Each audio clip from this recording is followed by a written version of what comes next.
Hello, hello, hello, hello, hello, hello. It is Monday. It is Monday, another week, another day, another stream. The week has begun, and it is time to start anew with a new stream week. I don't know where I was going with this. Welcome back, Hustler. Hope you had a stress-relieving weekend. You know, you said you had quite a lot of things, quite a lot of let's say stress last week, so hopefully at least the weekend treated you well. Yeah, today we have two topics as per usual. First one being the 30-minute quick sketch as per usual. We're going to begin with that. Welcome back, Ucredo si importancia. Hope you enjoyed your Monday and also your weekend. Yeah, so we have two topics for today. The 30-minute quick sketch, and then afterwards we have the main topic of this today's stream, which will be unfortunately I didn't get to work on the character as much as I would have wanted. So today what we'll do is we'll finish the last layer of armor, or no, we'll finish the first layer of armor. We're going to finish the under armor, which is almost done. And then we're going to go over to the gloves. The gloves is the last part that we need to sculpt. Everything else is basically done. And then once everything's done, we can pose it. We'll see. There's one thing that I want to try, which could save a lot of time. We'll see though. We're going to talk about that today as well. Basically a way to to pose your character while still using symmetry to do changes on the character. We'll talk about that a little bit more later. But yeah, today we're gonna focus on sculpting the leather gloves. There are some things you need to watch out for. For example, the seams, where they are, or the structure of it, how you basically sew a glove in real life will inform us on how we need to sculpt it in Blender. So we're going to talk about that. We're going to look at that, look at references, and then we're going to, put it into action. So we, at the end, have the finished layer, the finished first layer of the armor, so that we can then go into rigging and posing, which shouldn't take that long. And then we can go into the last layer of armor, which is the more interesting one, I think, because this one really adds more detail, more structure to the armor. Right now, it just looks like some dude in some training, some training outfit. Yeah, the next one will be more interesting. But yeah, those are going to be the two topics for today. Top half, bottom half, Sue at the middle. Well, not. There are some intricacies, especially if you look at the head. There are a few differences. There are some, you can, for some, if you want to make them very simple, you can just, make a sewing line like all the way right there, and then you add a few more to, include the thumb, for example. But there are more complex ones, and I think we're gonna go with something more complex than just this super basic one. So we're going to talk about how we're going to structure the seams and how the seams are structured. But before we do that, let's go into the first topic. And of course, if you see this as a video later, you can see timestamps in the description, and also on the timeline, so you can jump to the topic that you want to watch. I also uploaded a new video today about retopology. We talked about it last week. This video basically summarizes all of that and gives a few more tips and tricks to make your life a little bit easier. Last time on stream, we only went through the first part basically of retopology, going through how to capture basically the I guess like the volume of the character, the figure, and the second half we couldn't really cover that well. So this video, covers it a little bit more, and also how to basically finalize the retopology and keep all the detail that you had before, because, retopology is about simplifying the topology or simplifying the structure, which also means that there is usually a lot of, detail being lost. And yeah, you can keep that detail while still using very, very low resolution for your model. Okay. without baking. It just requires a good old multi-res modifier. Okay, so let's begin with the quick sketch. And today we have something I actually wanted to do last week as well.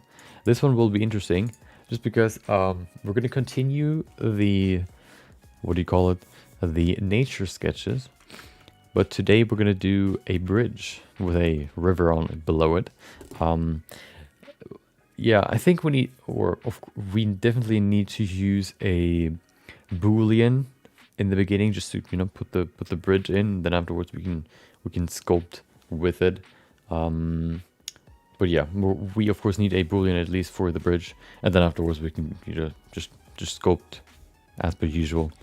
I don't think there's a way around using at least one Boolean. I don't think so. So we're gonna bring that in later. I'm gonna sculpt out the main parts first, and then we can remove or bring in this hole there. Okay, without further ado, I think everything's ready to do the quick sketch, so we can go straight into the glove or the outfit. There you go. Do I need anything else?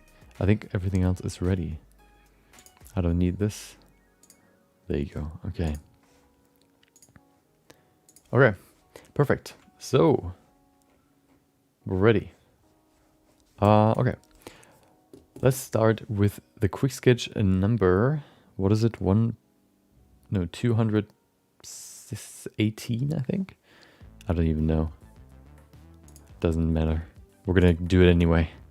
Okay, we're gonna begin in 3, 2, 1, go. There it is. Let's begin the quick sketch. So first of all, as I like to do with these nature sketches, I like to use the sphere as basically the ground. So what we'll do with this is we're gonna make it flat. I like to use the good old scrape tool and fill tool to do that. I'm gonna go to the top view. No, actually we don't need to do that. We can use another tool, which is this one, the line project. We put it to the axis. We're gonna put it to the other side, and where the gradient basically is on which side determines what gets pushed down to the line. So if you apply that, you can see, whoop, everything gets pushed to the line that we drew before. I actually accidentally slipped, so we have to do it again. There you go. I want to get to 200 plus heads too. Oh, that would be an interesting experiment. 200 heads. You can then really see the you could even make like a time lapse and basically shoot every character or every head from the front and then just make a time lapse out of it. That would be pretty cool. Okay, well, how about we use the name topology? There you go. Okay, there you go. So yeah, I'm just gonna put a rudimentary, very basic bridge in here, and then we can detail it out some more.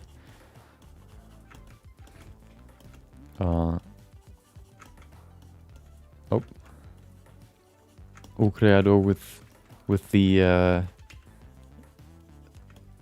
showing off his knowledge of German. Okay, hold on, let me or his skills at Google Translate, one or the other. There you go. Yeah, so the bridge is of course the main part of the image, so I'm gonna make it a little bit bigger, probably fill up most of the ground here. Maybe a little bit wider even. We have some room here to play with. Yeah, we already have 2 submissions for the feedback. I think we're gonna do that on probably on Wednesday or Thursday. Probably on Thursday. Just because it is I think it's most people, probably work on their, pieces or artworks or whatever more on the weekend, and if it's at the end of the week, it's easier to find the video, I guess. That's one thing. And also I don't know, I think more people still have the chance to submit something, so yeah, that's what we're gonna do. Okay, so we have the general bridge shape already here. Let me just quickly bring in a little bit of detail, or a little bit of refinement, making these edges sharper. There you go. Do the same here. Good old fill tool. It really became one of my best friends in these last few sculpts. So yeah, I would really recommend using it if you've never done it, especially for like sculpting buildings or sculpting, I don't even know, even just like armor, for example, or I don't know, something that is like more hard surface than, I guess, organic. Even for organic stuff it works, because you can still make these very sharp edges, which is very handy. You even have those in organic, objects. There you go. Bring in the river. There you go. We're gonna give it some asymmetry later. I just want to put in the basic stuff first, as per usual.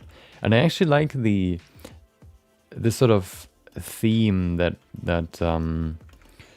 got created by these quick sketches about like nature, based on these nature sketches. These sort of small worlds or pieces of like environment being put on the basic UV sphere. I think it looked pretty cool. Of course, the more time you have, the more the more detail you can put in. But even just in the 30-minute ones, it works.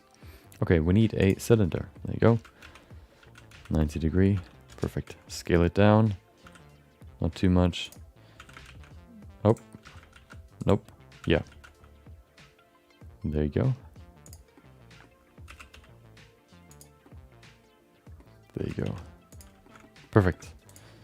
I don't know if it sounds funny in Spanish. How about ay ay ay? That's the only one that I know. Okay. Let's put that in here. There you go. You know, I laughed, so it's funny. Okay. Let's continue. I wonder why when you boolean something there's a face set being created. I wonder if there's a reason, or if or why that is. Because I don't know, it didn't really make really that much sense. Well, maybe because then you can kind of, I guess, focus on the face set. I haven't really I don't know, thought about it that much, but it seems kind of useless. I don't know. Maybe there's a good reason for it. There you go. Smooth it out. Water is pretty even. So how about we make this water even as well? I kind of wanted to bring it a little bit lower. Bring it a little bit deeper than ground level, just to kind of give it some more room. Give the coastline some more room. If that's even, considered a coastline. I guess just like a river side. There you go. Okay. Can you say 5555? Maybe.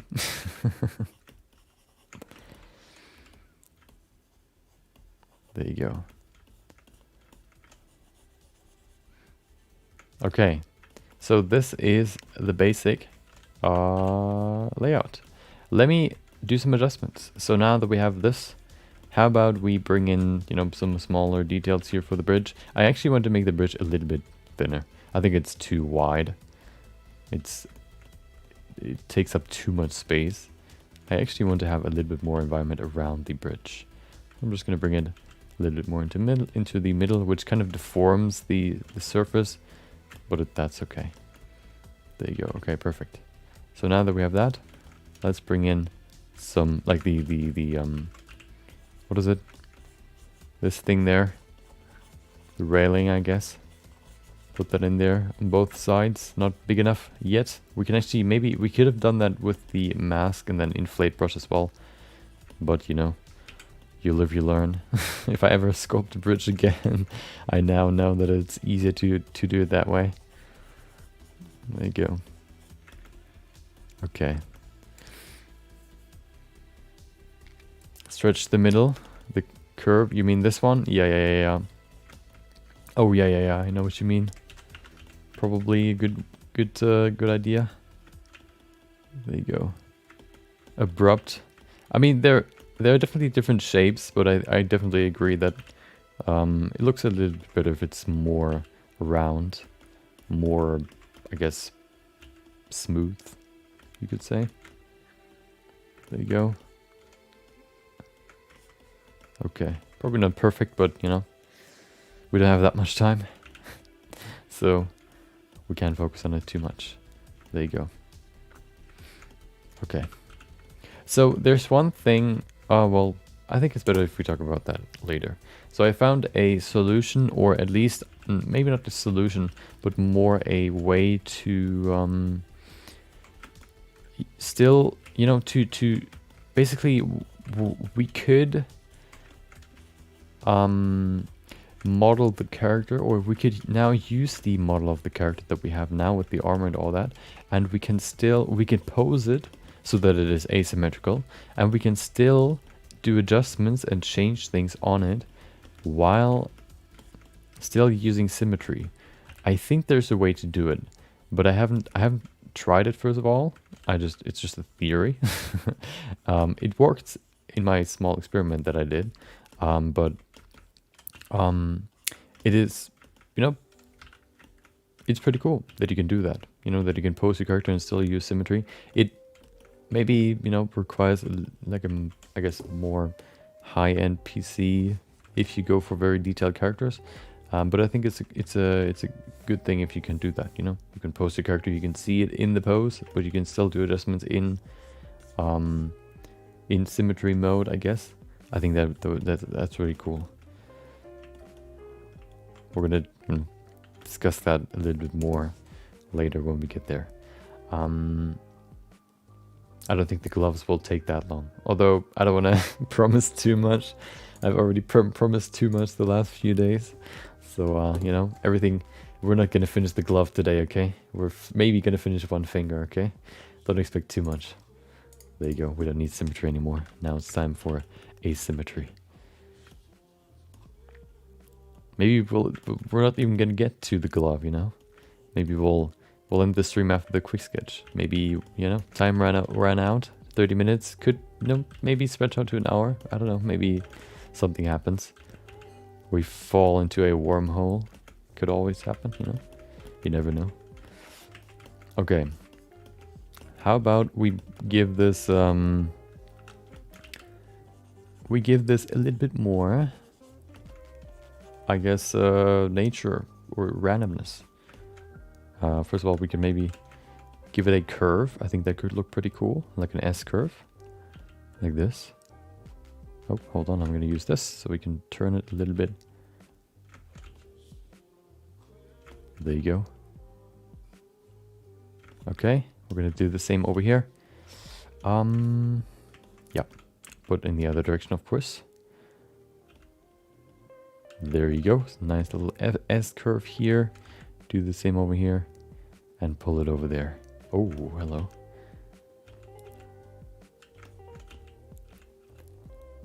There you go. Okay, perfect. So how about some more details? First of all, let me kind of adjust the environment a little bit. First of all, what I want to do here is probably create some, you know, some peaks and valleys. Give this a more uneven ground here.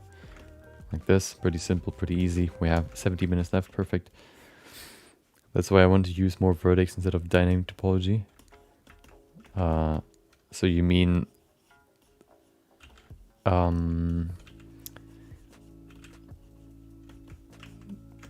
what was it? Basically, not using dynamic topology, but basically increasing the subdivisions and then working with the new geometry that you know, created by subdividing. That's another workflow that I wanted to try. I've tried it before, but not really that extensively. But that's one thing that I definitely want to get more into as well. Just kind of the way you would work in ZBrush. It's a little bit different than what you usually do with the dynamic topology workflow, for example. What you, as far as I know, we usually do in ZBrush is you sculpt the, you know, if you start with a sphere, for example, you sculpt the very, very basic shape of it, something, and then you basically let it remesh with the super awesome remesh, program, or like the remesh option in ZBrush. And then you can basically then just, sculpt. Then if you need more detail, you just subdivide it. Then you sculpt again, and then you subdivide, and you sculpt again. And this way you, yeah, that's just how you work in ZBrush. If you do that in Blender, as far as I know, or as far as I've tried, it seems to be faster, just because of dynamic topology. You basically, or the PC, every time you do it, you basically subdivide a part of the mesh every time you do it, and the more detail you add, the smaller the brush, or the resolution, no, the bigger the resolution, the more complex it gets, or not complex, but the more, I guess, power it requires from your PC, because it has to, subdivide each individual face that you go over, and the smaller the faces, the more faces it has to compute, which means it can lag more easily.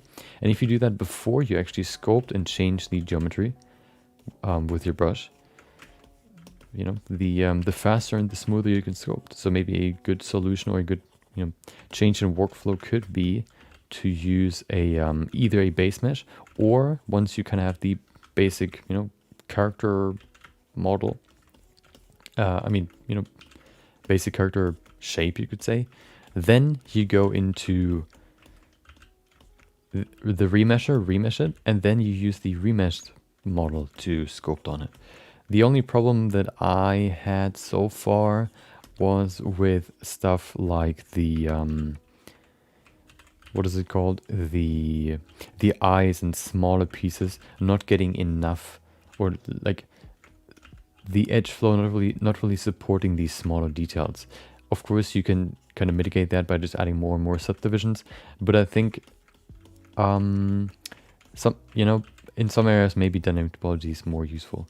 Although, maybe it's definitely faster in the end, I would say, and probably smoother if you go into really a lot of detail. The good thing, of course, about dynamic topology is that you can basically decide where you want to have more resolution. So you would probably have a lower vertex count in the end if you use the dynamic topology workflow. But you gotta choose what you want to work with, you gotta choose your side. I use that because my computer is pretty slow. Yeah, that's a better I guess an easier way to do it for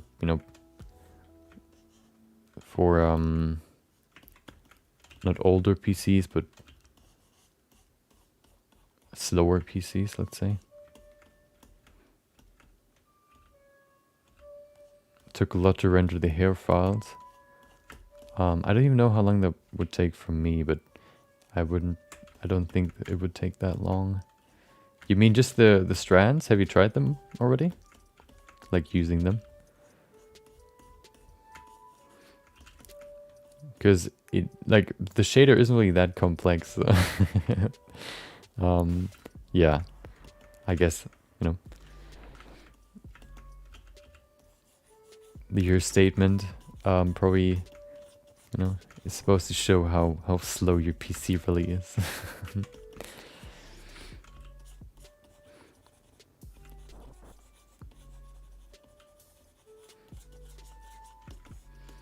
Yeah, that's the only, I guess, the worst downside that you can have if you're sculpting or working in Blender in general. If your PC can't really support it that well, that's not really like an add-on you can download or anything. You can of course optimize, for example, your display, but there's always an inherent, I guess, an inherent barrier to what you can do, which can suck, of course. Discord. Oh, hold on. I'm gonna finish this quick sketch first. Don't waste my time, okay? I don't have time for your Discord messages.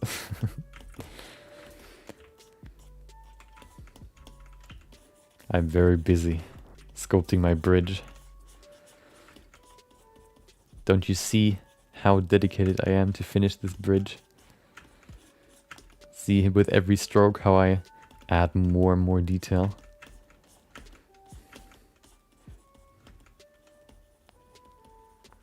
You sent me a file. Oh no. Probably a virus. Do you think performance can be covered? I mean, can be copied by opening another person's blend file? I'm scared. Maybe if I open it, my PC will be as slow as yours. I don't know. Maybe. I don't know. I'm scared.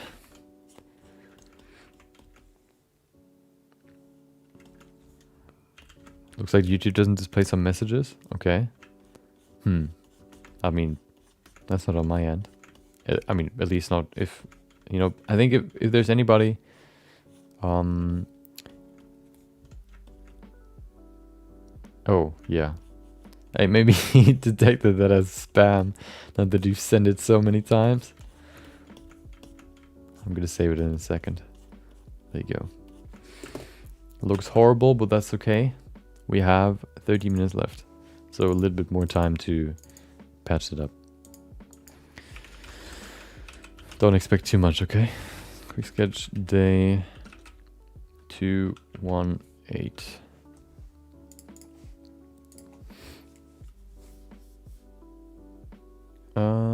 Okay. Give me flatten. I need to flatten this.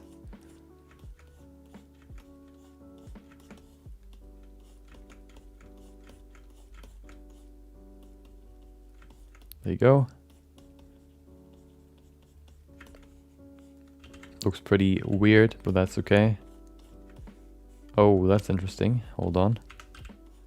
Kind of tilting here. I mean, it could look pretty interesting, you know, just giving it this sort of broken down look. Ah, no. I'm just gonna make it clean. Although, I don't think I can make it clean. Not as clean as I want it to be. So how about we just kind of work on the rest. There you go.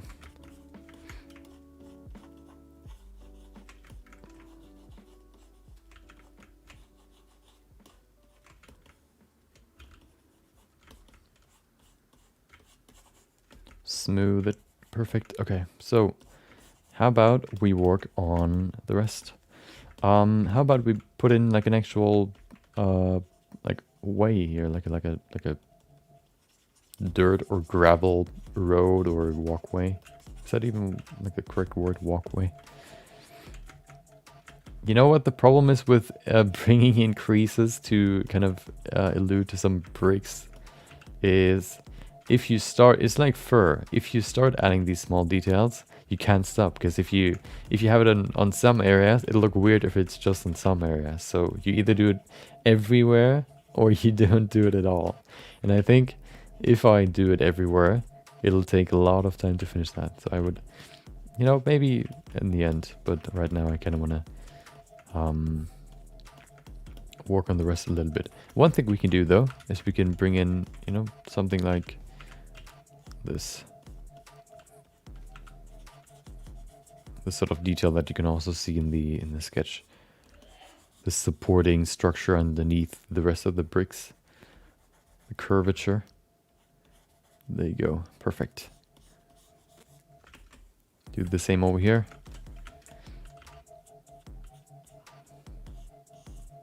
Perfect.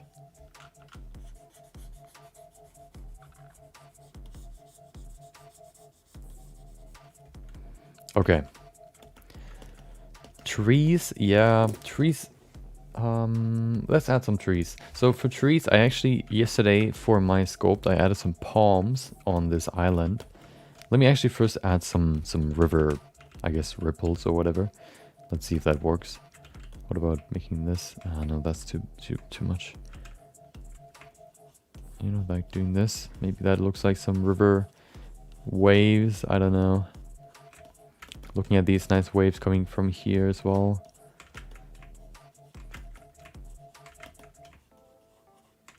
Okay. Okay, I guess. Doesn't look that great, but you know, it's okay.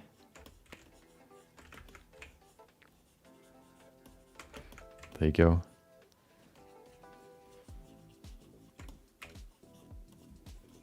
Doing the same in reverse, going in and removing volume.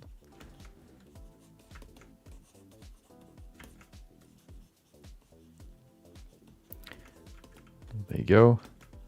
I don't know, it doesn't look that great, but it's better than nothing, I guess. There you go, okay. Oh, trees. How about we go to 200? Hopefully that's enough for a tree. So let's add a tree. We're going to put the tree right here. What we're going to do is we're going to set it to 0. And then we're going to just add some more geometry here so we can create a selection right there. So we can pull the tree out of there. Invert. Perfect.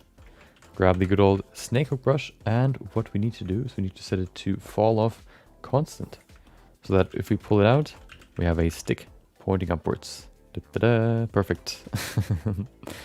Let's add some stuff. First of all, what I think fits quite well, this mask has a nice gradient. So what we can do is we can use the good old inflate brush, and we don't inflate, we deflate. Oh, so it gets smaller the higher it goes. Smooth the tip, and then we should be good. There you go. Random boulders. Yeah. Now we're getting to the more of the details in this piece. First of all, I'm gonna just select a little bit here. There you go. Maybe going all the way around. Not all the way, I think. Just like over there. We're gonna go over here. There you go. A little bit higher, maybe. A little bit lower here. Welcome back, Zachary.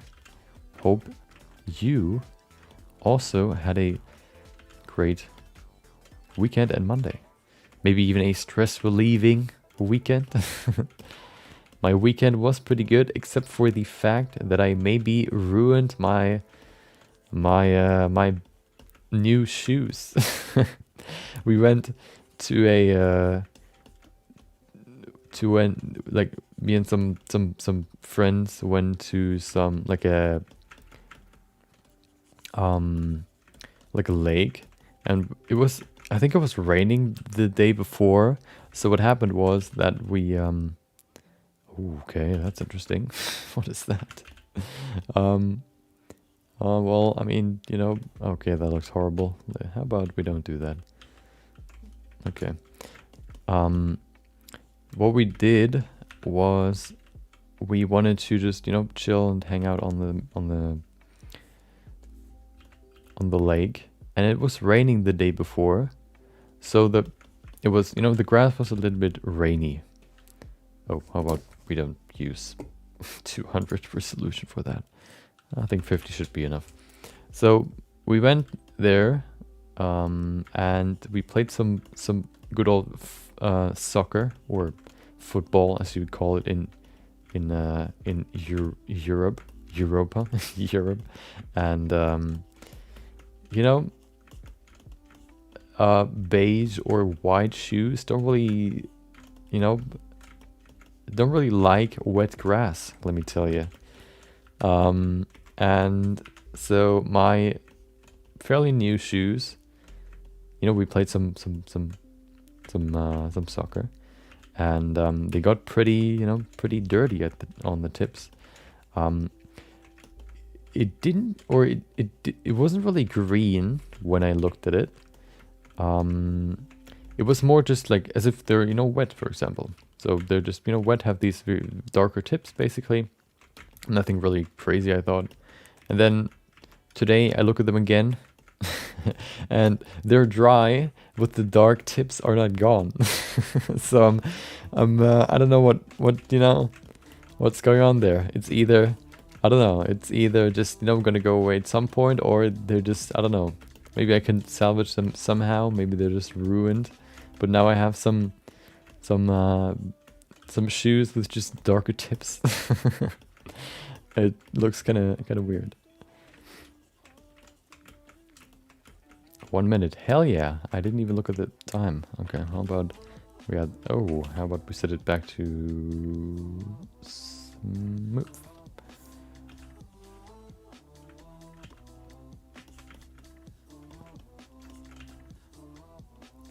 Okay. I mean, that's a tree, I guess. Oh, hello. Why can't I... Oh, that's why.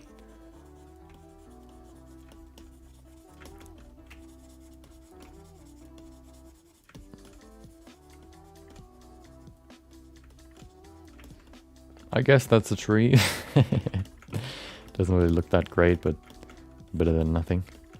Give it some blemishes, some mistakes, happy little accidents. There you go.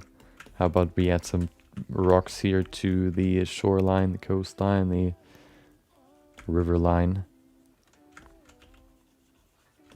There you go. Maybe a few more here and there. There's a new trick that I actually use for one of my weekend quick sketches for grass. I don't think we have time enough to do it though. So I'm just gonna add some rocks here. There you go.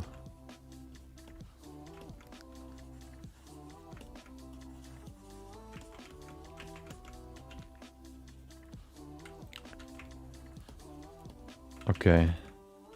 Maybe we could do something here. Maybe just some zigzags so we can kind of imitate like a structure here. Oh, that looks pretty cool actually. Da-da-da-da-da. Da-da-da-da-da.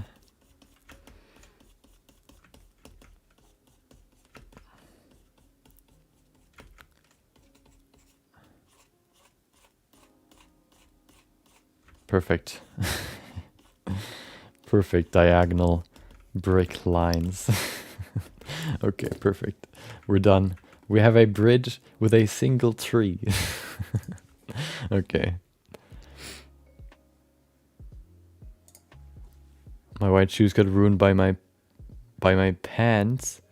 My blue jeans. Oh, what? How does that work? Were they wet? I never seen that before. So, wait. Would that mean that your pants basically were wider in the end because they lost some of the like dye on them? Or are you lying to me? Yeah, that sounds kind of weird. Never heard that before, or it never happened to me at least. Or I never heard it as well. Sounds pretty weird. There you go. Look at that flawless bridge. We're gonna put it up so everything is more in the middle. There you go. Okay. We need some lights. Yeah.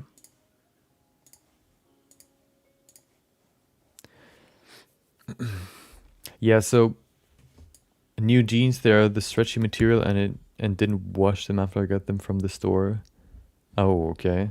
Oh, so today they got today you ruined your shoes. Well, that's the reason to always wash your pants before you use them, I guess. Never thought about it like that. Okay.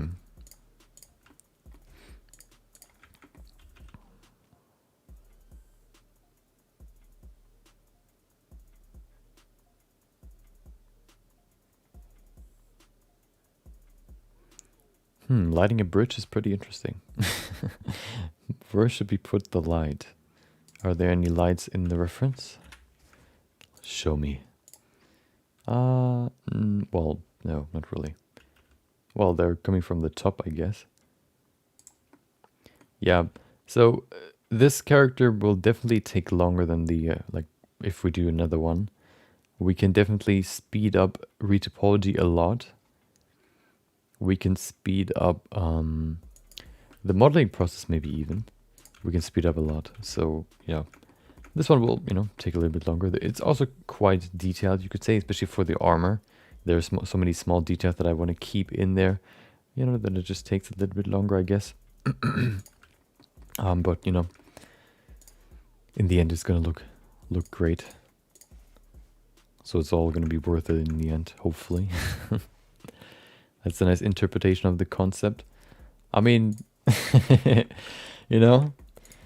as far as we can get to in 30 minutes, I guess. It looks kind of like your first session at sculpting class. But thank you. Welcome back, Austin. Hope you enjoyed your Monday. And of course your weekend as well. Maybe you went to the lake and stained your boots with your jeans as well. Maybe you didn't. Maybe you're lucky. There you go. Oh. Look at it. Isn't it beautiful? It's crazy the difference between working on this or working on one of these quick sketches for 1 hour or working on them for 30 minutes. The difference between the two is quite big. I can show you the one from Saturday, I think. I think that one came out pretty well. I think the best one so far in terms of the environment sculpts. Let me quickly, I think I want to rotate this slightly so we can see the other side of the bridge a little bit more. Maybe even in this direction. Well, this looks pretty cool. I like this. Yeah, there you go. Okay, let's see if we can, oh, we don't need you. We can see, we can adjust this part here a little bit to kind of bring this darkness more into the image. Oh, this looks pretty cool. I like this, you know, kind of giving it, oh, the structure here, bringing it in there. Perfect. Okay,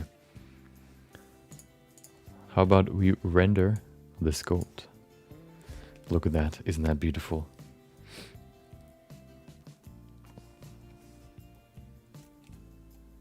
Wait, you can't even see it, can you? No, you can't. Hold on. I always forget that you can't see the external render image. Is it this one? No, hold on. Where's my render? There it is. Look at it. A masterpiece. I thought about making a like a for the, what is it, number 300 or 365 of these quick sketches, doing a entire stream just working on the quick sketch. Would probably not be like a real quick sketch then, but you know, just as a, you know, celebration, I guess. I think that could be pretty cool.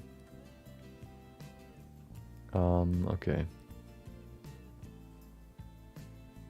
Welcome, Biwi Wijaya. Interesting name, I like it. So almost like kiwi. Kiwis are pretty cool birds and a pretty nice fruit as well. My PC specs, hold on. Can you see them in Blender? I wonder. We can look at them in just a second. Let me just quickly render this and then, or start the render and then we can look at them. Wait, we need to do some adjustments. Hold on. Shouldn't take too long. There it is. Glare in there. Nice rhyme there. Another one. Easy. Okay. 0.5. Oh, that's a little bit too much. 7.5 and then set it to high. Perfect. Okay. Render. Okay. Let's see where I can see my PC specs. I guess just here, device manager. Oh, there it is. Okay. Hopefully you can't see my IP. Oh, let me check that real quick. Hold on. Oh, let me just, yeah. It doesn't really seem like there's anything interesting here. Where's my, there it is. So we have this, then we have camera, no, not really necessary. There it is, processor. Why are there so many at once? That's so weird. Okay, look at this. We have a NVIDIA GeForce GTX 1060 6GB, and then 1, 2, 3, 4, 5, 6, 7, 8, 9, 10, 11, 12, 13, 14, 15, 16 processors in this beast. All of them AMD Ryzen 7 1708 core processors, okay? I've basically taped them all together, like put a stack of, what was it, 17 or whatever on top, and then put them all together, you know? That's how that works. I don't know why there are so many. It's so weird. I didn't set it up, so, you know, I couldn't really tell you why. Okay. Do we have anything else? I mean, this is all German, so you don't even know what I'm looking at. Wait, where's my RAM? You can't even see the RAM here, can you? No. Okay. Well, probably, but I can't. I just can't see it.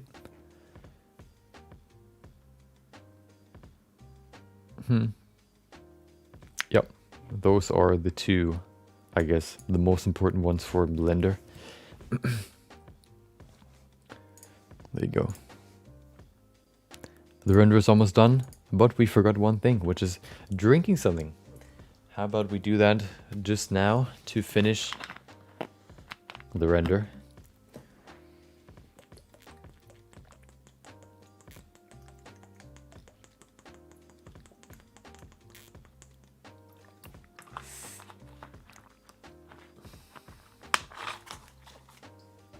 Okay.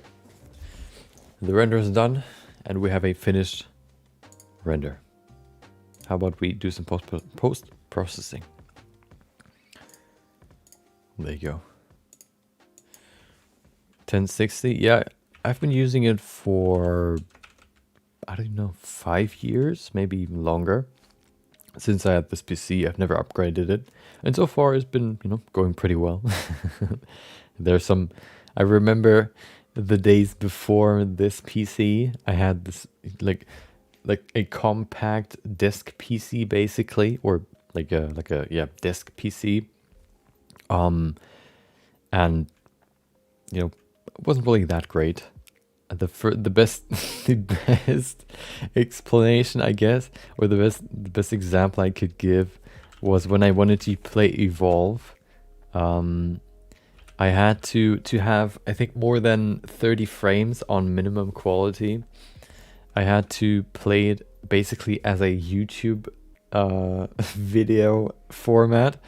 So if you have your screen, which is like this big, the actual like window size, I had it on window, and then the window size was like this small, just so I can play the game fluently, like with at least decent FPS.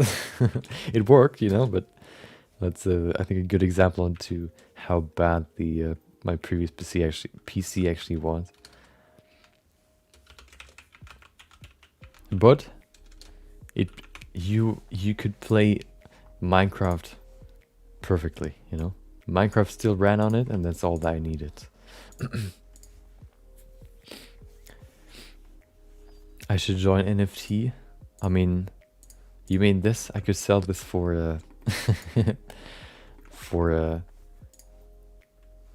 0.0000000 Ethereum, and then, you know, somebody's gonna pick it up and it's gonna sell for 3 million when I dead, because then all art will be more valuable. You know, the good old saying, or you know, the sort of thing that when you die, your art gets more more valuable because you can't produce anymore, and you know, it's finite.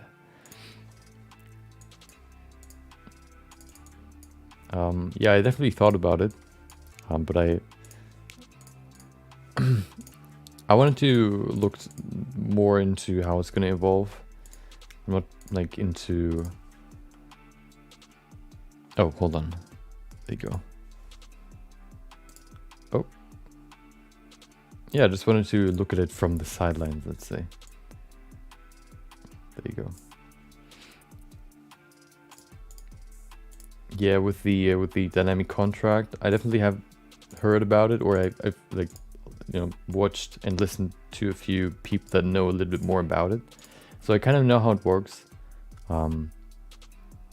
Yeah, I just didn't want to. No, I just want to see how it works, or I just want to see how it evolves. And right now, I kind of want to focus on other stuff more. Okay. Oh, the texture, of course. The super complicated and sophisticated process of finishing the quick sketch is not ready. It's not done if we don't add the good old fingerprint texture. So how about we do that now? There you go. perfect. You know what I actually just recently or just now thought about? If you create, like for example, the people that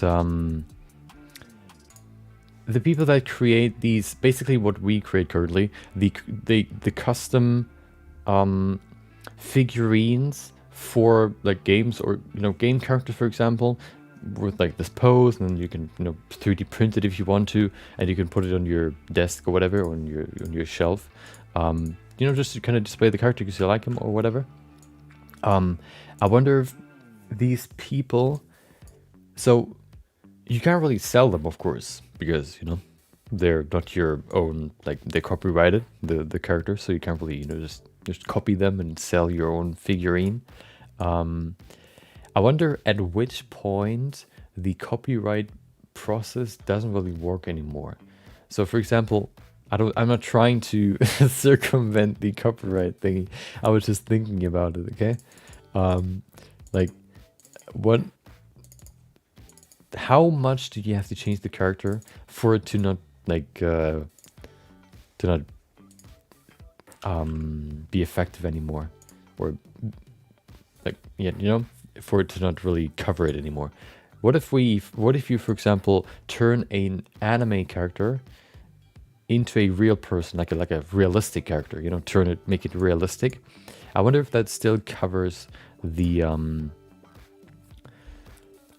if that still counts as copyright. I guess probably if you name it like, oh well, this character is now this character, or it's the same character but in realistic. Maybe if you rename it for something into something else, maybe then, I don't know.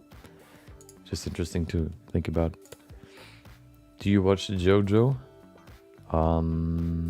Nope.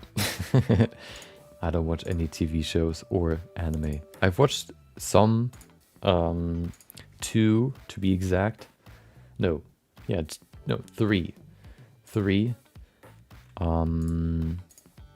I'm not a huge TV show or anime watcher. Okay. Yeah, how about we remove this thing? Hold on. Oh, damn, I was too quick. There it is. It's a little bit delay in it, so I have to kind of predict it. Okay. Okay, how about we upload this image? So we can go into the glove. No, we actually have to finish the the Under Armour first. The only thing that we really need to finish there is the last part on the arm. Shouldn't take too long. Have you seen AliExpress? It's full of figurines that get sold without a license. I bought an albedo figurine and a Rem figurine. Well, just because it's getting sold doesn't mean that it's legitimate. But we can look at it in just a second. I just want to, I want to finish this. There you go. How about we copy... Wait, what? Sorry, I'm in my own head. There you go. Okay. Oh, I can show you what it looks like. Hold on. I worked on it a little bit. I finished the boots. Well, the boots were already done, basically. But I basically worked on the undergarment that holds the 2 armor plates together, and I also sculpted the armor plate. So, there it is. Nope, that's not the right one. That's an old project. That's not the one. It's this one. Hopefully I didn't mess up. Please, please, please, please, please. You can see how long it's how long it's loading, just because there are so many vertices to load. Oh, there it is. Okay, perfect.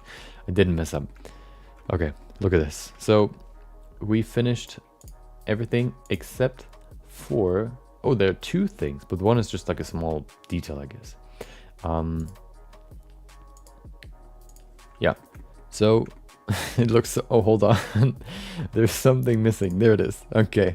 So yeah, the first layer is almost done. The next, or the only thing that is missing now is this is canvas, or not canvas, but like sort of like a smooth, you can see it here, like a fabric, which we need to add.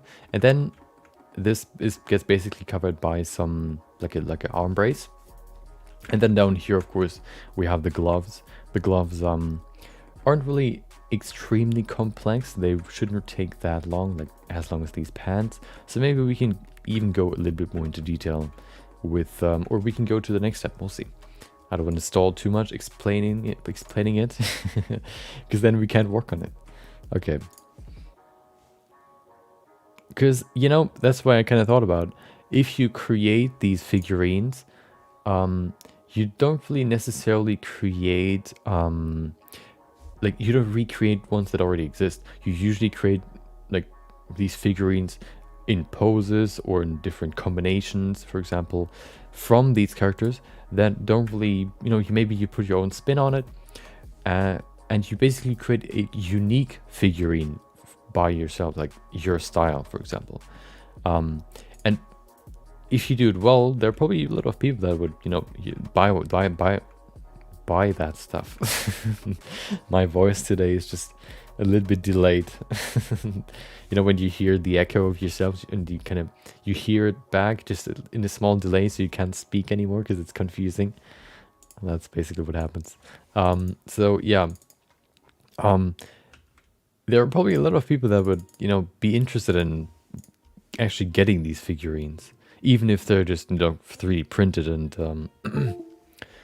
don't have color, for example. But I don't think that would be like possible because they're still copyrighted, you know.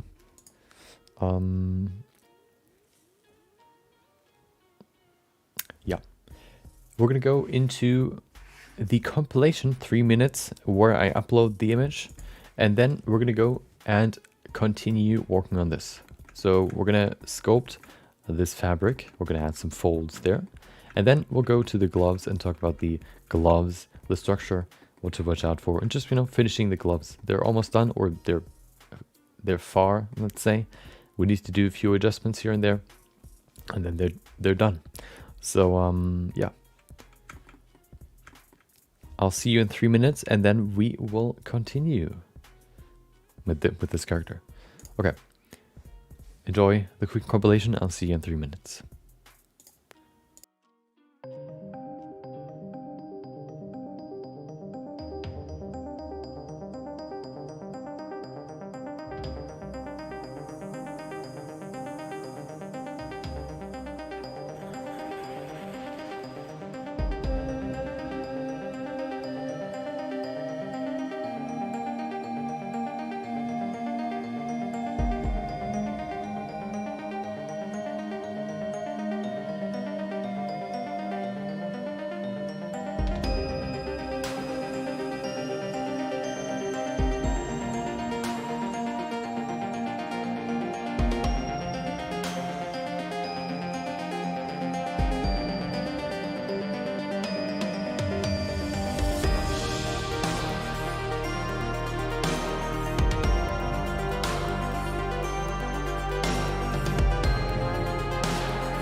It is time. It is time for the finalization of the first layer. But before we go into that, we wanted to look at something. We wanted to look at two things. I wanted to compare the quick sketches real quick. So this one is today, the bridge. Look at its beautiful figure. And then we have the one that I like. Basically, I think I've done it on Friday or on Saturday. It's this one. Is it this one? Maybe. Nope, that's not the one that I mean. It's this one. There you go. Look at this. See how much more detail there is? I think I worked on this for an hour, maybe an hour and 20 minutes. But you can see the huge difference in detail. You can see how sharp these edges are. And you can see each individual rock. And then you can see this. It's just like, you know, difference in time, basically. Okay. And then the next one that we had here was, what was it? What's it called? AliExpress. Oh, double browser. Always nice. AliExpress. Let's see. Nope, I don't want any notifications. Thank you. Nope. There you go. Figurine. Oh, yeah, that's... You bought this one, right? This one? What is that? I mean, you know, if you like one of those. Oh, hell yeah. Okay. Well, let's just look overload, I guess. Nope. Oh, this one, I guess. Maybe this one. Which one? Albedo. So I guess this one. 27 centimeter. Yeah. This is basically... Oh, in different poses as well. Interesting. This is basically the... Oh no, I guess different versions. Yeah, basically...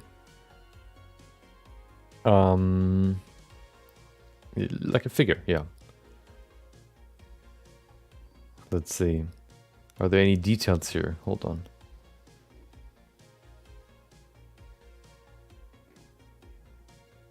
It's all German. Have fun reading it. No small parts.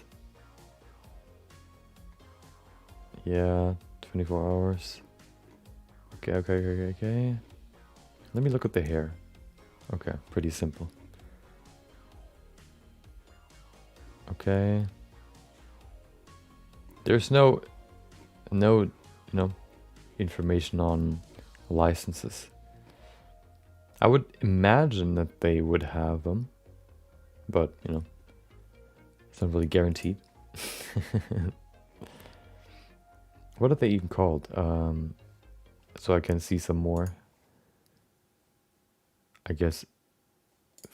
Okay. Oh, hold on. Let me switch to English, please. Well, there's no English. Well, probably English doesn't exist anymore. Wait, what is it then? What? Hold on. Estonian? How about that? Wait, where's English? English doesn't exist? What? How does that work?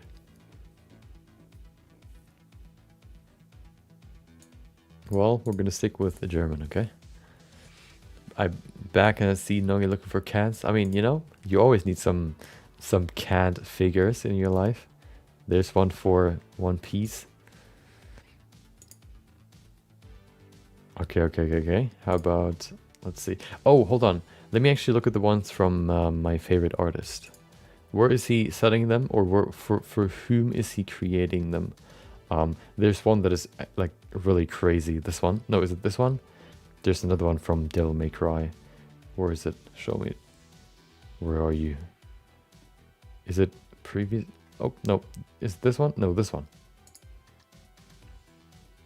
Hold on. Oh, this one. There it is. So for this one, he made it modular so that you do not only have one character, you have two characters fighting with each other, But then, of course, 2 characters would be boring, of course. So what he does is he creates a second version of them for both of them, which you can put together however you want. You can make, like, you have the demon form, you have the human form, then you can combine them. Demon versus human.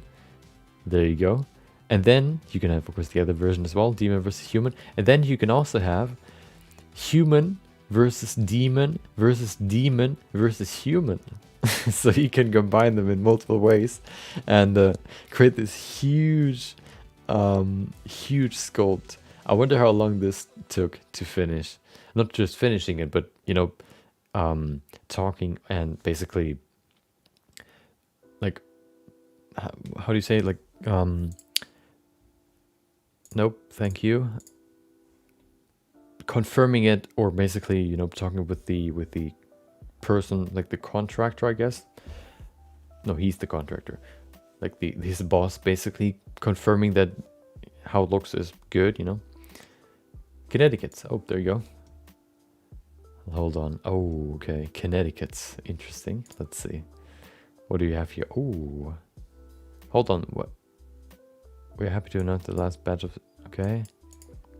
Oh, this is, I guess, just a smaller side. Official part. No, okay. Well, hold on. Statues. Oh, artist series. Mom. Okay. What did Mom produce? Nothing. Okay. Mom? Nope. Oh. Oh. That's Mom, I guess. The Beast Unleashed looks very beastly, very unchained or unleashed. It would fall into fair use. I think fair use is only if you transform it, if it's transformative. So if you, I mean, that counts for videos, for example. You can't just watch videos or just re-upload videos. You have to transform it in a way that it's significantly different to the original. And if you just, you know, do this, for example, I don't know if that's really transformative, but, you know, I could be wrong. I don't really know the exact details. Statues. So what do we have here? Rathalos, of course. Oh, there was another one, but we looked at that one before. The Zinogre. This one, also with 4 characters: female, male, cat, and Zinogre himself, or themselves, whatever. Let's look at a few more. I just want to see a few more. Hold on. War Heroes. Wait, what? Isn't that Street Fighter? You could offer the files for free and ask for some donations. I'm not saying I'm gonna do that. I would check that first. I'm not gonna bypass it. I'm gonna make sure, if I would ever do that, that I'm not gonna be liable if it's, you know, if it comes to it. Copyright is not something you should joke with, or you should, you know, try to get around. Sons of Sparta, isn't that okay? Oh, there it is. Dante and Virgil. The Beast Unleashed. Oh, wait, where's the normal dude? So hold on. Oh my god, $960. Hold on, let me see how much is what is it called? Sons of Sparta. Sold out. Oh, that's less. How does that work? Is it on smaller? Oh, they're individually 666. Ah. So they're how much? Like 1300, 330? If my math's correct. Hold on, let me check that. No. Oh, wait. What? Oh, yeah, of course. 1300, 330 wouldn't really make sense. Okay. Yeah. Yeah, this one's crazy. I wonder how big this is. 5 years ago. God damn. Okay. Back to the topic. So, We finished last time working on the boots, and then I basically, yeah, I added some, you know, some smaller details here to the boots and finished them basically. I think they're okay. Once we add more, I guess, more armor, I think they, fit better into the whole silhouette. Now we need to finish the arms, and then we can go into the gloves. I don't want to waste any more time, so how about we go into the arms. So for the arms, there's an interesting thing. We can see we have this sort of, we have this plate here first. The arms are basically part of the undergarment, which is just sort of like this that patchy leather piece here. It basically just holds this plate and this plate together.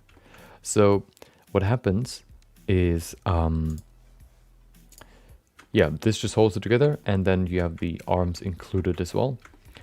And the arms at the end transition from this leather sort of fabric to this normal, not fabric, but this leather to the fabric underneath. You can see it's kind of sewn on there.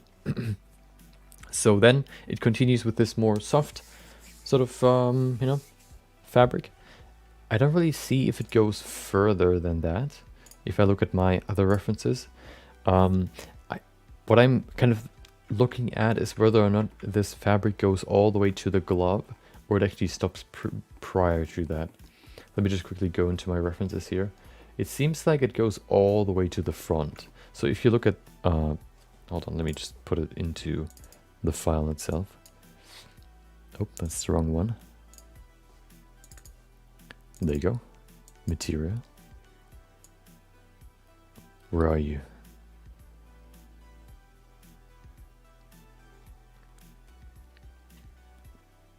It's gone.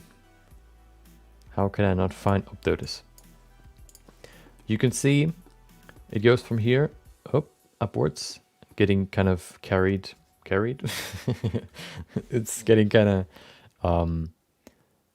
how do you call it? Like a wrapped. It's being wrapped by some sort of, I guess, like leather piece here, and then it goes all the way to the front as far as I can see. I would guess if we look at the bottom of the arm brace, I looked at it before, the arm brace is basically just covering one half, and then the other half is basically just like a leather strap that holds the arm brace around the arm, and probably the leather brace, the leather strap also just holds the fabric in place. So I would guess it would go all the way to the front, and then you can't really see it in the front just because what covers it is basically the arm brace. So yeah, we're just gonna add some generic, I guess you could say, fabric lines or folds, and then we basically have the fabric for the arm.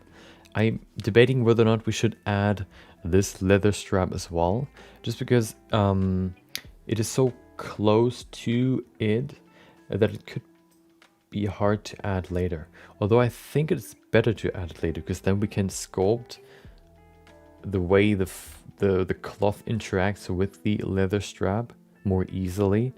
So we're gonna add it later. Okay. Good old thoughts. Saying thoughts out loud. Okay.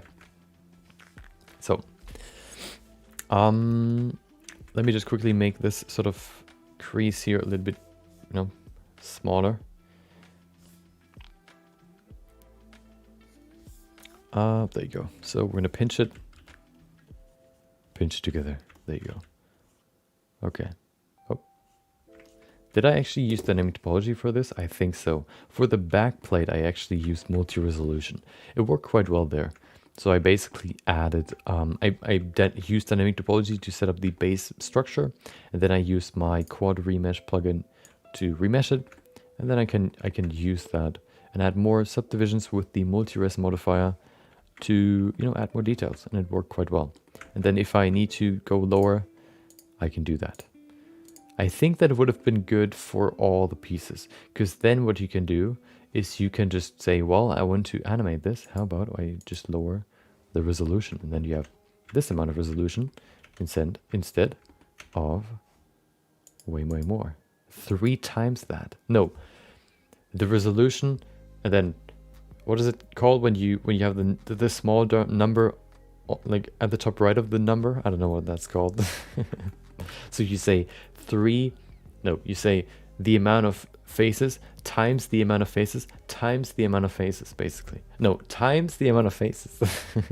3 times you have to do it. You have to do it 3 times. Okay. Let's finish this. Okay. So if we look at the fabric, we can probably just copy what we see here. Well, you can't really see my reference, but we're going to look at probably this one first. Power off. Yeah, I think that's it. There you go.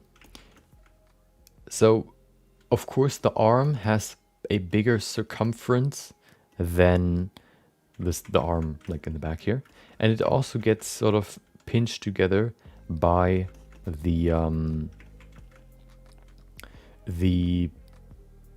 strap that's going around the arm. So we probably can just add some lines that kind of create some tension. It gets crunched together so that it gets closer to the arm, which creates these sort of lines here. One thing that I'm kind of noticing is I think this piece is too long, these two.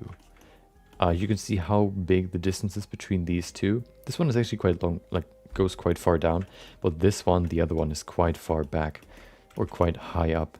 So we can probably just pull it up a little bit to, kind of copy that a little bit better. So I'm just gonna, I guess not. Hold on, let me remove the mask. I'm just gonna pull this up a little bit on both sides so we can copy the original structure a little bit better. Might look a little bit weird, but we can clean it up.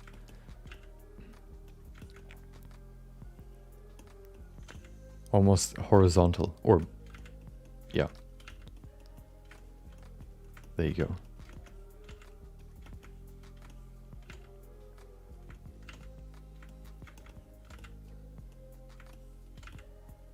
Let me show you what I meant by working or posing the character while still being able to use symmetry to adjust things. So if you're working with a character and you want to do a pose, as we want to do here with this one, problem is usually poses aren't really symmetrical, so you can't really work with symmetry anymore to do some adjustments, for example. But there's one way to do it where you can still do it. So I actually discovered that while, I guess, shooting footage for my video that came out today. Basically, I grabbed the model that wasn't retopologized, the model of this dude, this dude, not retopologized, and I added a rig to it. We can do that right now, I guess. Hold on, let me show you what I mean. So what we can do now is we can go in here, we can create a linked copy. The linked copy basically means that every change that you do to one of them will be applied to the other one as well. The only change that will not be applied will be modifiers, because they're not going to be applied, they're just, I guess theoretically will be applied. The character will be rigged in the sense that it needs a rig to be posed. So we're gonna rig it, but we will not. We're not gonna animate it. So if you press Alt and D, you can duplicate a linked. You can duplicate while linking the two. So if I go in here and I, for example, move this up, you can see what happens. Nothing. There you go. Woo! You see how both change, although I only changed this one. And that is because they're linked. If you, for example, now say, well, I want to make this lower, I want to decrease the resolution, I can do that. This one now is the low resolution model. This one is the high resolution model, because the modifiers will not change how the character looks. It's just kind of like a theoretical overlay, I guess you could say. They will not copy the settings from these modifiers. So what you can do is or the good thing about that is rigging a character is basically applying a modifier to the mesh. So if we now grab a good old armature, I use the human meta rig. There it is. See how small it is. Put it down here. Oh, that'll be a problem because there's no... Hold on, I can array it. Let me quickly align it. There you go. Align tools, another plugin that I highly recommend. There you go. Little dude down there. Okay, we can put it, we can bring it up to its real size, right there somewhere. I'm not going to go into too much detail here. I just want to show you what I want to do here. So now what we can do, first of all, we can delete all these bones. Oh, hello. There you go, not these ones in the middle here. Oh. There you go. We don't need them. Bones. We don't need the face bones. All I want to do here really is I want to go into the arm bones. I'm just going to set them up real quick. We're going to do that in more detail later. And I actually want to, I'm curious if that actually works without retopologizing all the pieces, because that could save some time as well. Although they're so dense that it probably wouldn't work. Maybe we can use automatic retopology though. There you go. We're going to put that here. We're going to place the arm as well. There you go. Zip. Place it in there. Somewhere like this. We could go into detail with the fingers, but we don't really need to, because what I want to show you is only really can be shown by just, you know, moving the arm. So, oh, I could have mirrored it, but who cares? Okay. So now if we go in here and we say Control P, set parent with automatic weights to the armature, what will happen is it'll apply the armature, it'll apply the mesh to the armature, and it'll interpret, it'll take the closest bone, or automatic, what is it called again? Automatic weights. Weights are basically there to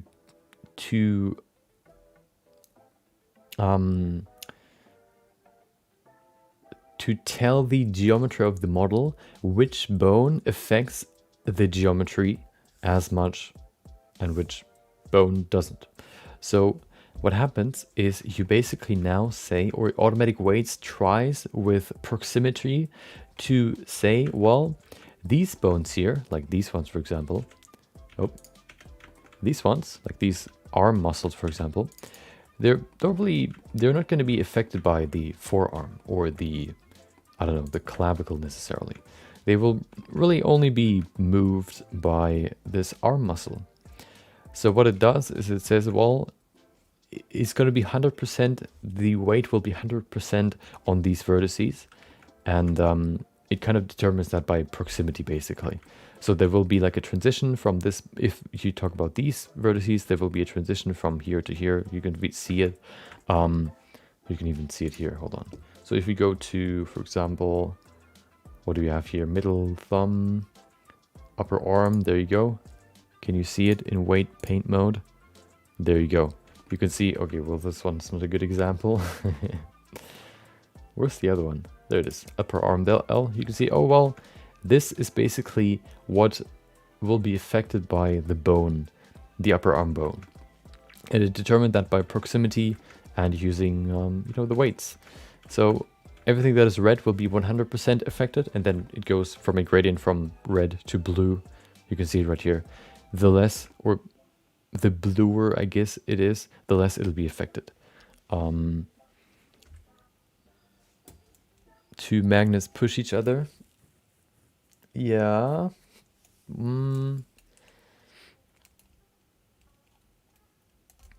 I can't really come up with a better analogy, so I'll agree. I think that's a pretty good one. So yeah. Now that you've kind of, you know, if this would be a finished rig, I guess, and weight painted perfectly, we can now go into the armature and we can move the character. So we can select the bone and we can rotate it. And you can see we rotate the arm. Ooh. Of course, there are some problems here because we move the outside part of the, like we move the armpit as well. We can, you know, do some adjustments there in terms of its weight paint. But what you can see is if you now move this character into a pose. Let's say like this. Hell yeah, dude. Give me a salute.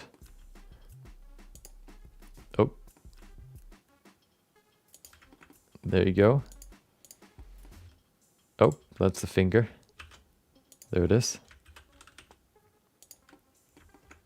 There you go.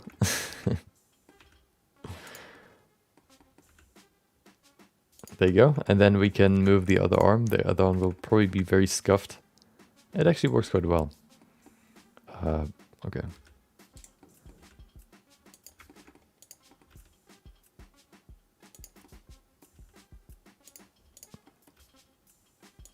As you can see, very scuffed. Because this one is so far away from the geometry. There you go. Perfect. So it's asymmetrical. But now, if we go into this one is still symmetrical. So we can go to sculpting, and they're still linked. We can say, well, this dude is supposed to have... We cannot change the geometry, because then it wouldn't really be the same character anymore. It wouldn't be linked anymore. But what we could do is we can say, well, how about we, I don't know, give him a good old smile. There you go. And now he's smiling as well. You can see it right there. If we change it to him being angry. Oh, lagging. Lagging again. There you go. Now he's angry as well. And this way you can basically still use symmetry and change the rigged character.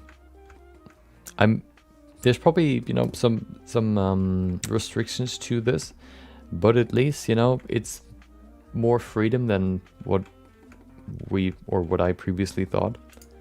Make the fingers longer, and then the fingers are longer.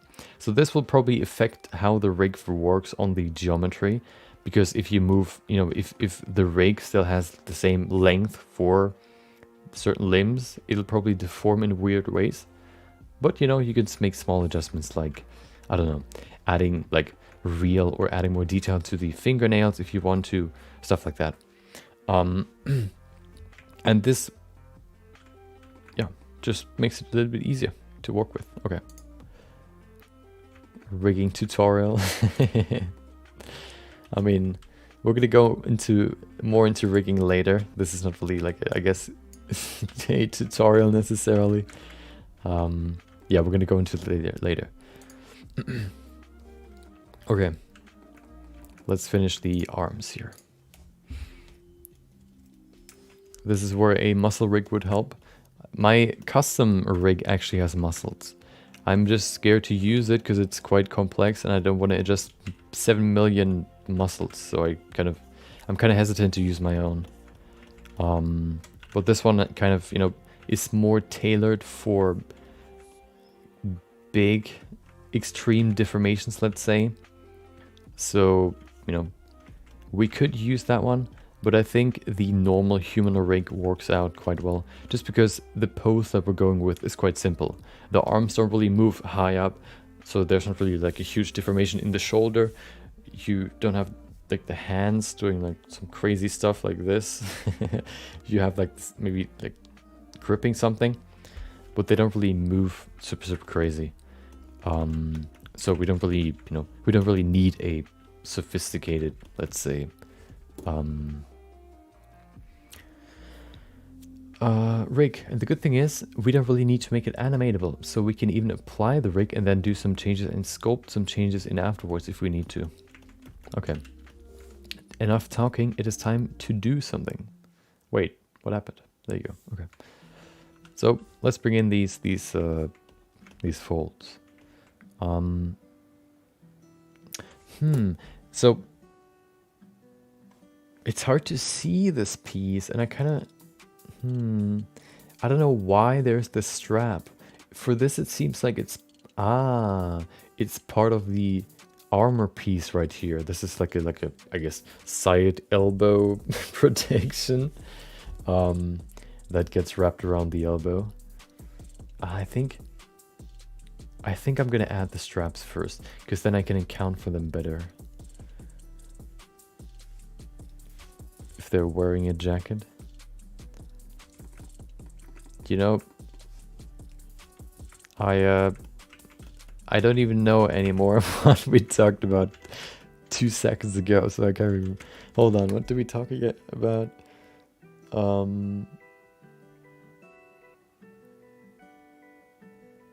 I'm lost. I'm sorry. Okay, we need to work. Reset my brain. Okay. Do not talk. Yeah, that's probably a better idea now. Okay. I think I'm gonna add the straps here, just to make it easier to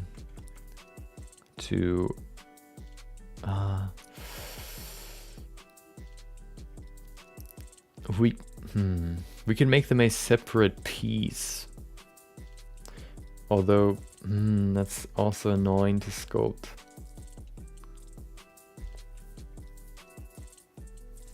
Hold on, let me look at a few more references here. Oh, there's a good one. Well, not really. Oh. Okay. Ah.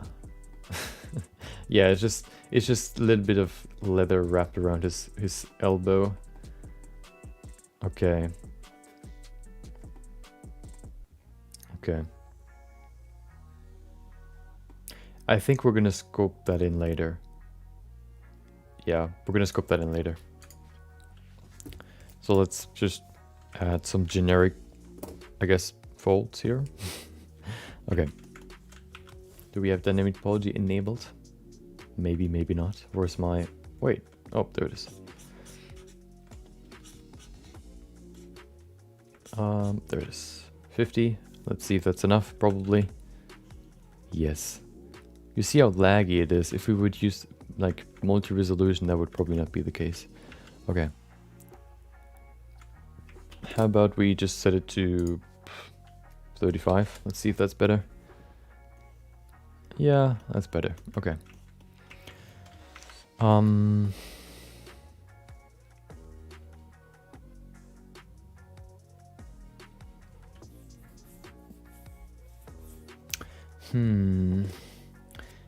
considering just doing it afterwards.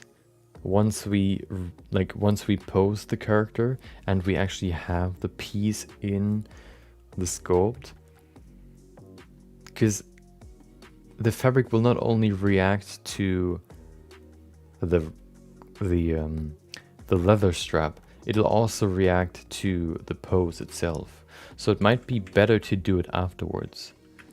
Yeah, I think that we're gonna do that. Let's go to the glove. Okay. We're gonna get to the glove quicker than I thought, but that's good. Oh, but maybe what we could do is we could kind of give it some structure, let's say. Give it some more resolution, or at least make the end a little bit thinner. I think that's at least one thing we can do.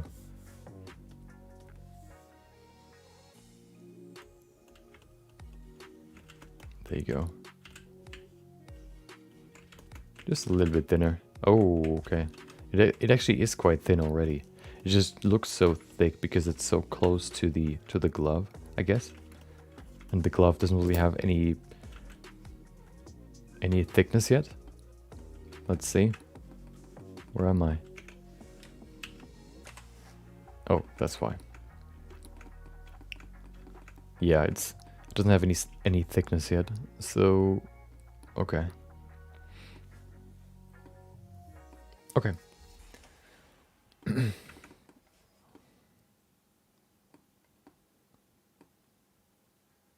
Just looking at... Okay, yeah, we can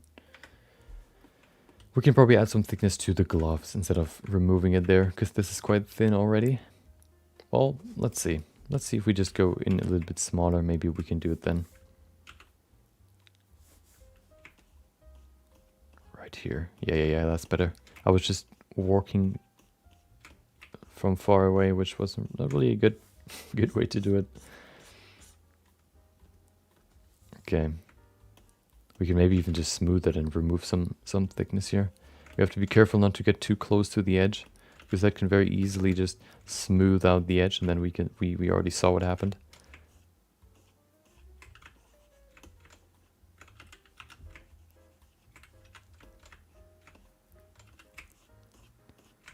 There you go.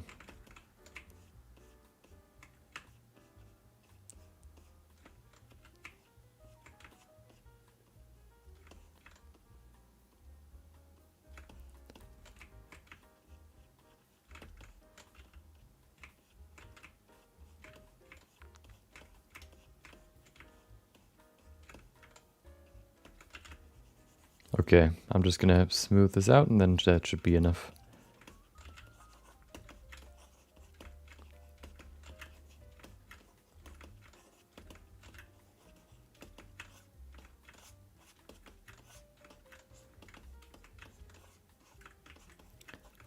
Okay, we can probably stay pretty close to the arm, like that.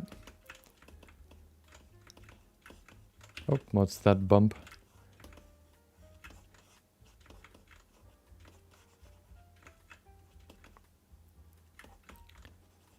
Okay. Oh, we see the elbow through the fabric. Perfect. Okay. I think that's okay for now. We can probably go to the glove now.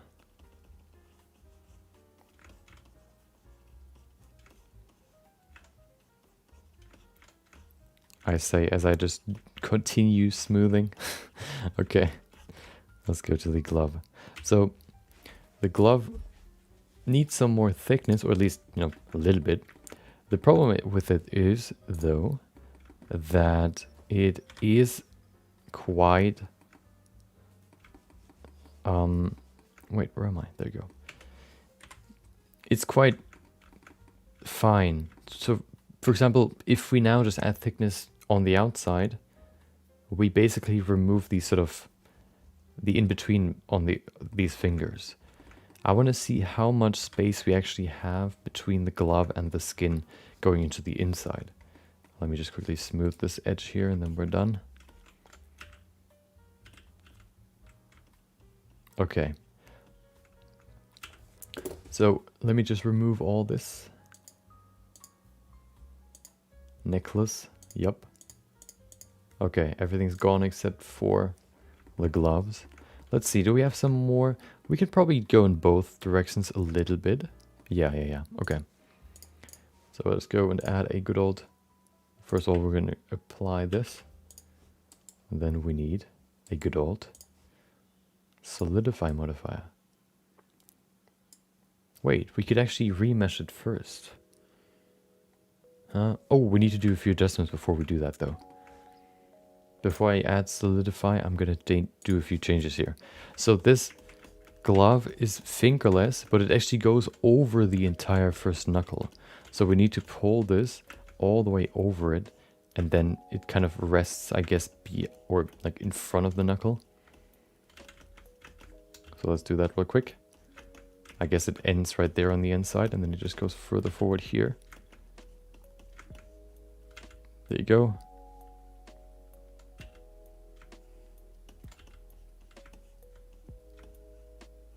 Perfect, let's go to this one. This one looks weird. I'm sorry to insult you. Finger.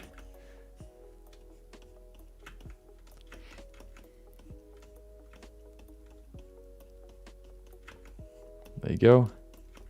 Adjusting the base shape before we can go into retopology. Perfect.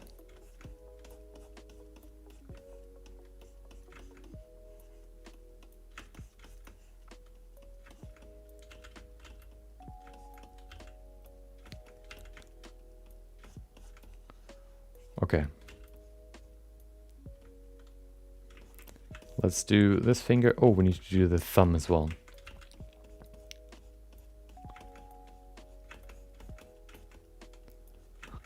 Hopefully crazy changes here. And once we have the silhouette, everything will be easier. There you go. And then we do the thumb. Let me just quickly check the thumb. Yep, it's the same there. I'm not using the snakehook brush just because I don't want to change the geometry, although it probably doesn't really change anything really. Currently we're just creating the base mesh that we then retopologize anyway. Okay, there you go. let's get to the next step. So now that we have the glove geometry or the base mesh set up in a way that we want it to be, let me just quickly save this as a new file, just to be sure. There you go. And then what I want to do is I want to go and remesh it. Remesher will give us better topology for the overall structure of it. And then we can work on the details some more. Although maybe the geometry works quite well for this. No, I'm going to remesh it. I think I'm going to remesh it. Yeah. So how much geometry do we have currently? We have 14,000. Okay. I guess we can stay in the same range. Usually I like to use just a fourth of the original geometry, but if the geometry is still that like rough, we can probably go a little bit higher. I mean, yeah, 14,000 can probably be there. Symmetry, do we need symmetry? We do. Okay. Remesh it, please. Shouldn't take too long. Oh, sorry. And there it is. Let's go, and it already removed, or it hid the original, so we can only see the remesh. We can see it's a little bit, you know, cleaner, let's say, or better organized in some areas. So let's now add a multi-res modifier. There you go. We can subdivide it and we can add more geometry that way. We're going to go to the first layer though, before we add more resolution, because I want to adjust the basic shape. You can see here, for example, how it doesn't really lie above the skin. So let me change these small holes here, push them out.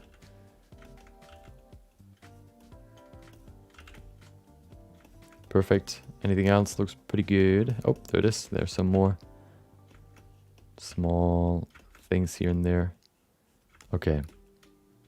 Thumb looks pretty good as well. Oh, there's one more. The knuckle. Oh, and there's one more. Okay.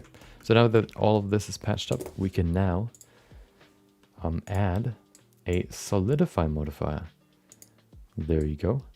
And the good thing about the solidify modifier is that we don't only can push in to the mesh, we can also push out of the mesh, and we can also go in both directions. So if we increase the thickness, you can say we go in, which is pretty useful for this one because we can get closer to the skin. If we need to go out, we can of course just move this from the offset -1 to 1, and then it moves out. Problem there being that it gets tighter and tighter here between the fingers. So one alternative would be to set it just to 0, so it goes in both directions. Hold on, this is negative and this is positive. 0 would be right in between.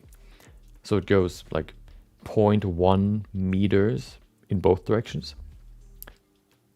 Yeah, or we can of course use like a thing in between. I think I'm gonna just go with -1. I think it looks pretty good. In some areas it might push pretty far into the skin, but I think we can fix that pretty easily by just pulling it out a little bit more. So now that we have some solidity, we can basically go in here and first of all, do we need to do more adjustments? Well, I don't think so. We can probably go into more detail now. So we just increase the resolution. Now we have more resolution. Now we can add some more details to this glove. First thing first. Oh, that's one thing that I want to do. We can even change the resolution here in the modifier tab in the scope mode. And we don't need to use dynamic topology anymore, just because dynamic topology is basically there to add more geometry in certain areas. But now with this technology, with this technique, we add it before we scoped, so that it basically... Oh, I want to probably remove the solidify modifier because it kind of changes the way it looks. Especially here on the edge, I was kind of confused. Actually, let's bring it back. I just want to see how far it goes into the skin, so I can pull it out some more here. There you go. Oh, hold on. That's actually one thing that I wanted to look at. Let me look at your, is it a,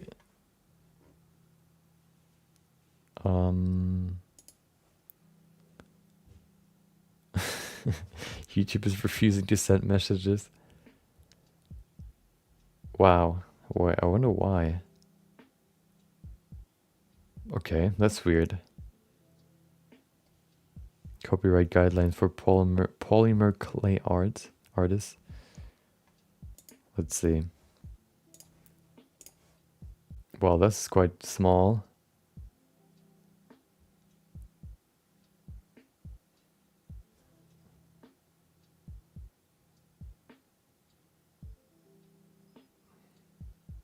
Yeah, I'm gonna look into that later. I don't wanna look into it too much. Where did you post the render? Wait, was that what you meant? Previously? Okay, let's get black. With your hair. Or what I was supposed to download. Open original. Hold on.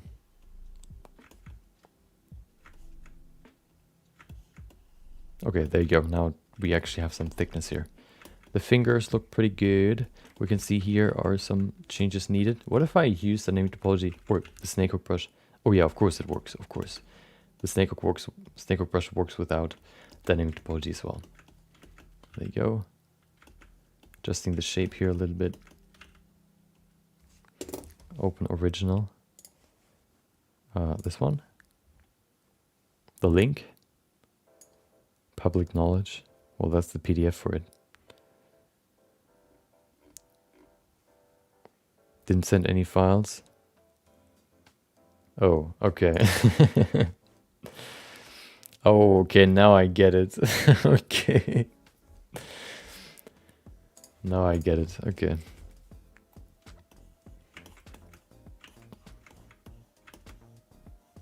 Do we need some adjustments here? Well, maybe a little bit. Adjust the shape. And the good thing is about rigging, once we basically have geometry applied to the rig, we can then apply the clothing as well by basically copying the weights to the clothing that is on top of the like according geometry. Like you can say, well, this geometry is right on top of the other one, so how about I copy these weights to the geometry on top of it? This way you can very easily rig not only a character but also clothes with only having to set up weights once, which is very, very useful.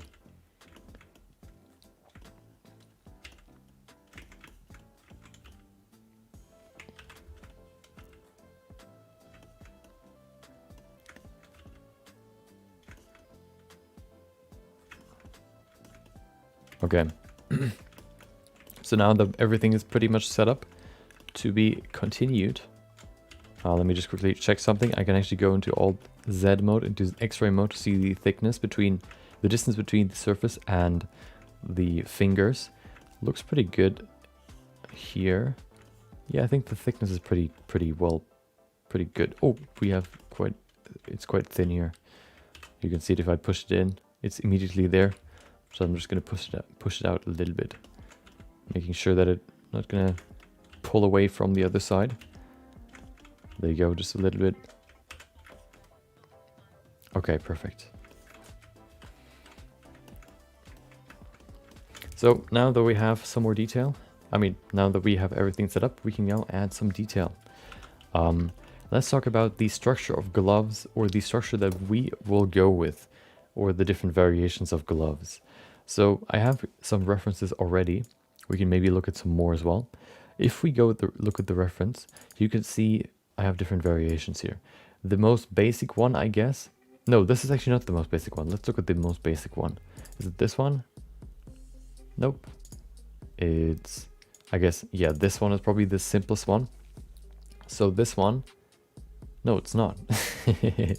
Okay, so the first idea, or the first, I guess, strategy for the seam lines of the model, or the seam lines of the glove. Of course, the glove is only made out of leather, and leather is basically just like a two-dimensional plane that we then need to wrap around or need to sew together in different shapes so that it creates the 3D model of a glove, I guess you could say. So how do we have to sew them together to make a glove? Of course, the first idea that we had was basically going all the way around and just adding a single seam here for these fingers, going all the way around, and then maybe cutting this thumb off and making it separately to sew it together, like right here, you know, to have these fingers done. And then you do the same for the thumb as well. But it actually is a little bit more complex if you want to make it more complex, of course. So the first change that you usually see in gloves is, this one is actually quite uncommon that I see here, these sort of lines between the fingers. What I usually see is this, where you have these lines, these 3 lines right here. I think it is there just to make the hand, make the fabric more stretchy, that it can move a little bit more freely. If this would only be a surface without these sort of seam lines here, it would be stiffer.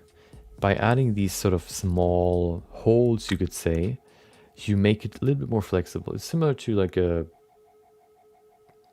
I don't even know what to equate it for, but it just makes it a little bit more flexible. So these lines we will definitely add. You can see they actually added the oh, this one actually has just one line going, splitting the lower half from the upper half. There's another one that I think I've seen before, where they add another small element in between the fingers. So there's not just a single cut here, but there's actually a small piece in the middle here. Let me see if any of these actually have this single piece. This one is actually also just sewn together with 2 pieces. How about this one? I think, yeah, this one has it. It's hard to see. Let me see if I have another reference. It doesn't seem like I have. I do. Let's look at this one. So if we zoom in here, you can very, very slightly see it. That's why these ones look more like more blocky.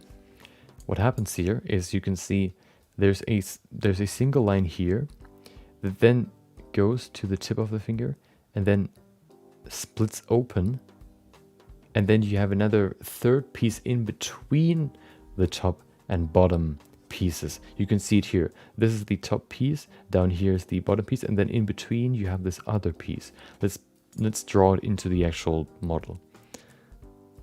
Make it malleable. Yeah, make it, yeah, just more flexible, I guess. So if we go in here and we just use the mask brush, I'm going to show you what I mean. So usually you just have this line, you know, going like this. Ooh. Hold on. There you go, all the way down there. And then you go like this, around, and then to the next finger. But there's another alternative that we just seen, which is looking like, which looks like this. So you not only have a top seam, but you also have a bottom seam to, I guess, just keep the shape of the finger a little bit better. I guess that's what it's for.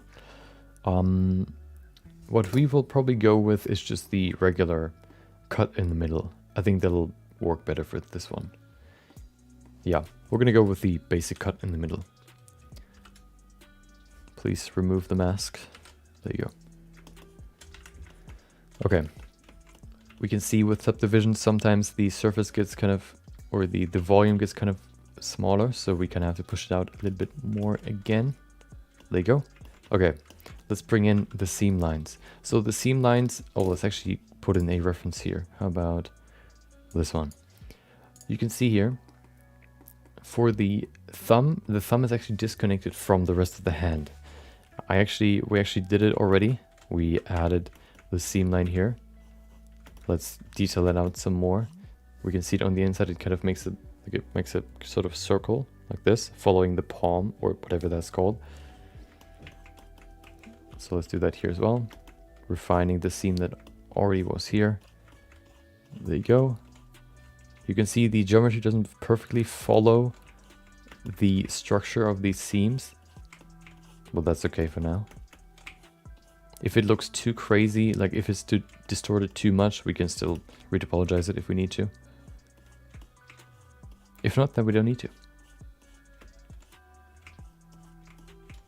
So this is the first one. We could probably actually... we could maybe make it...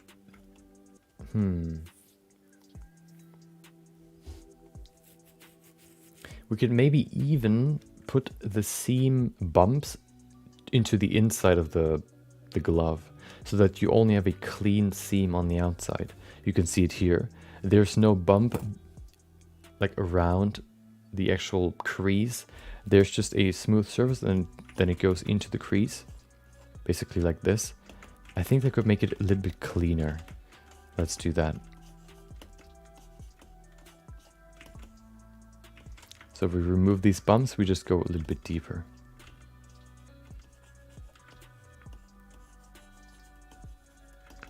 There you go. You can see the geometry is kind of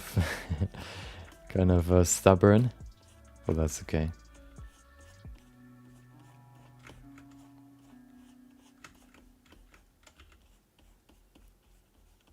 Okay. Removing these bumps now will make the seam a little bit cleaner.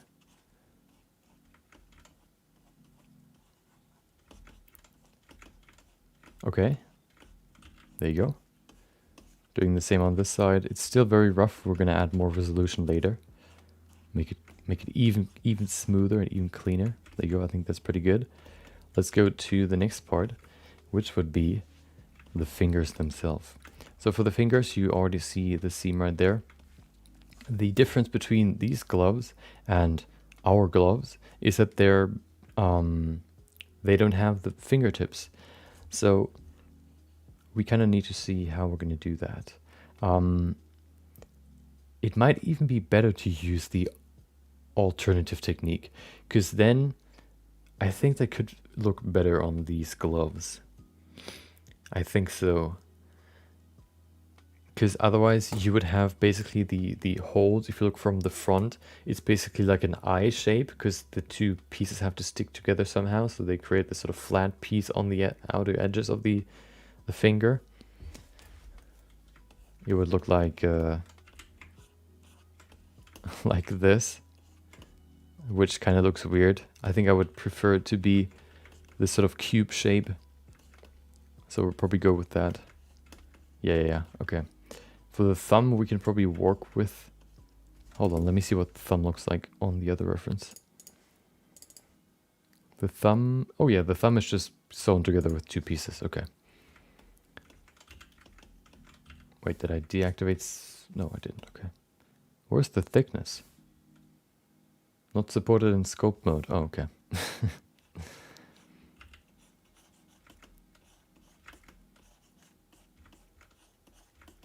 I thought I destroyed my geometry. Fortunately, I didn't.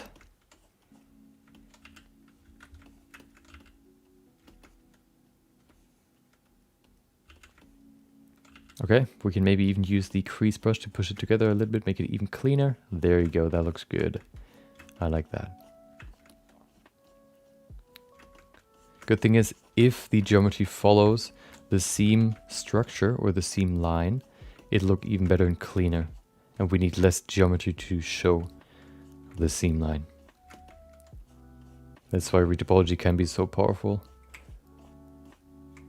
Where am I? Okay. I'm just gonna make it very, very clear here. And then with the pinch brush, we could probably remove this sort of the skin exposing itself. Or we're just gonna pull it out a little bit. There you go. Okay. I think that's pretty good for now. Maybe we can do the same up here.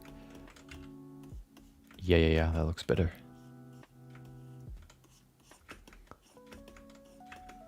There you go. Perfect.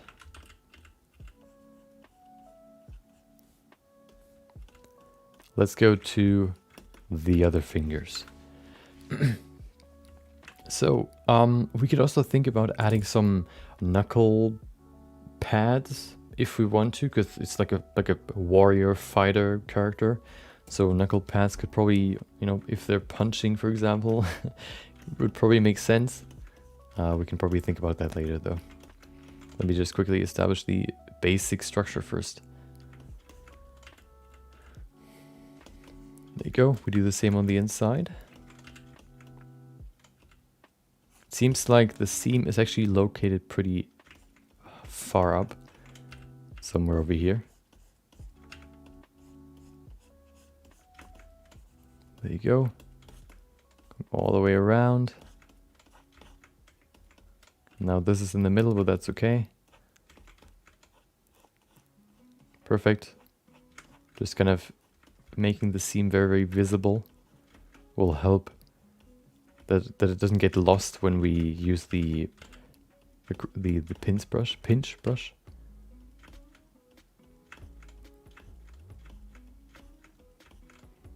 There you go.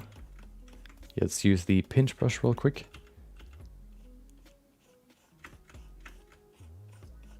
Perfect.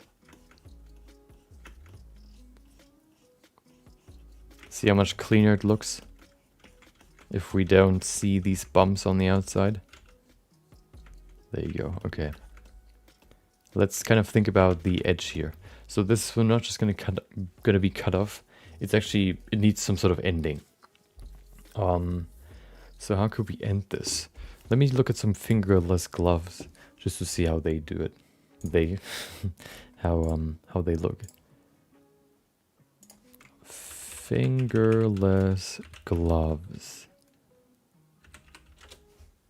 Dingless.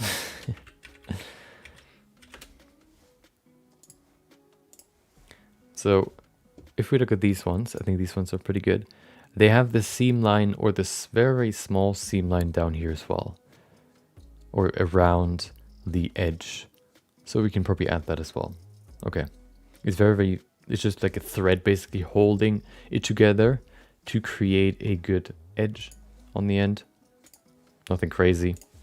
So let's bring that in here now.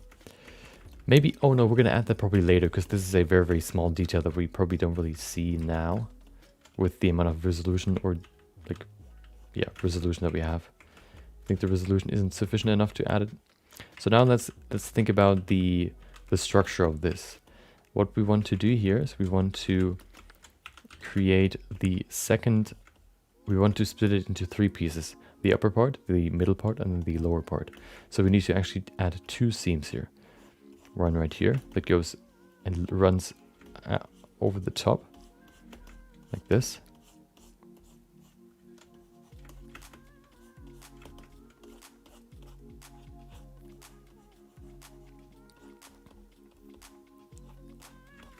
Then one on the,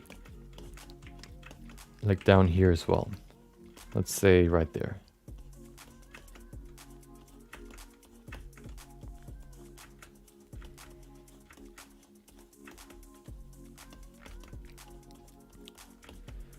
Perfect.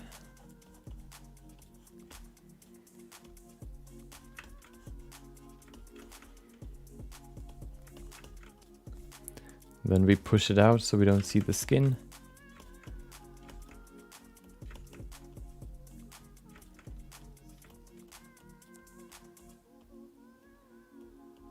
And then we use the pinch brush to make it cleaner.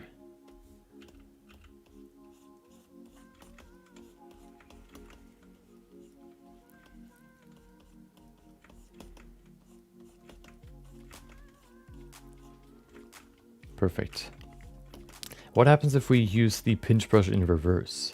Oh, well, who would have thought? I was just curious if it actually works. I was not doubting the pinch brush, okay?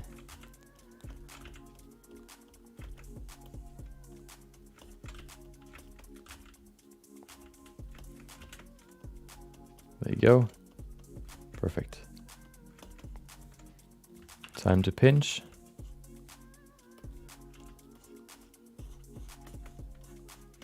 There are some new brushes that I should probably add to my keybind collection, my shortcut collection.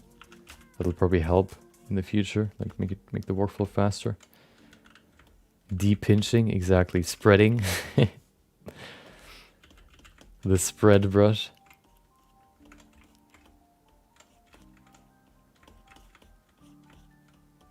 There you go. I think that's a good beginning. Let's go to the next one.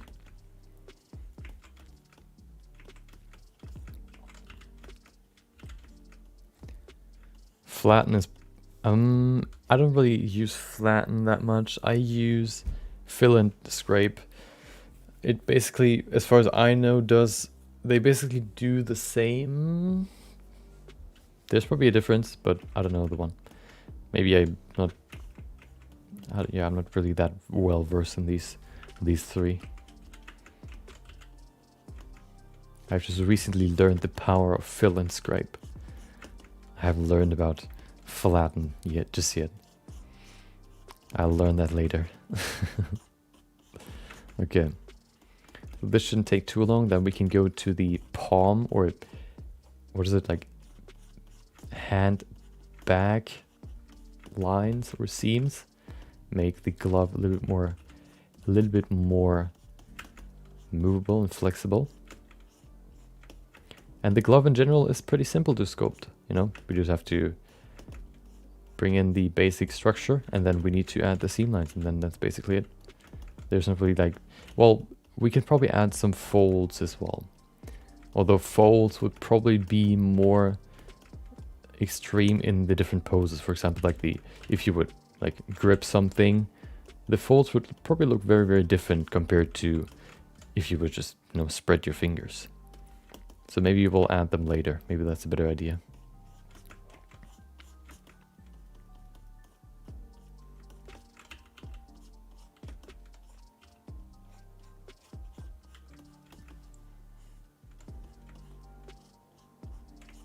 There you go.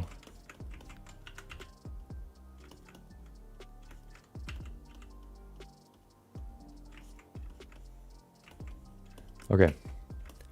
One more, well, two more to go. Two more seams.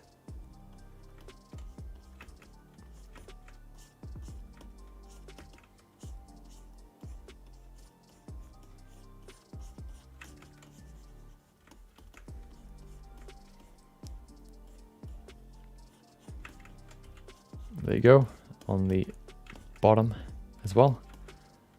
Not too low.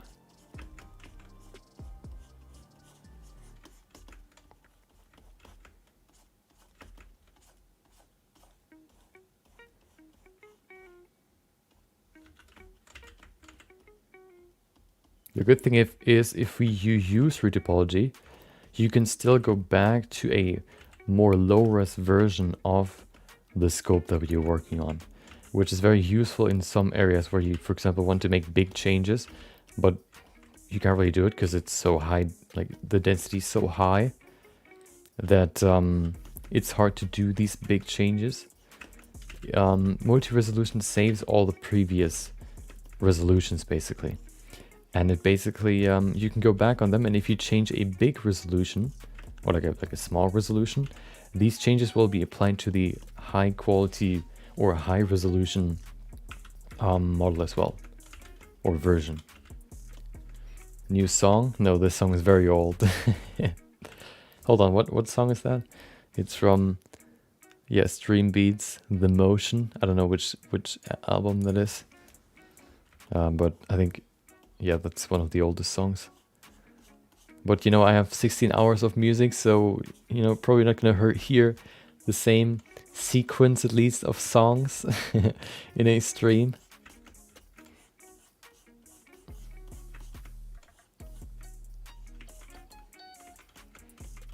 You always hear something different.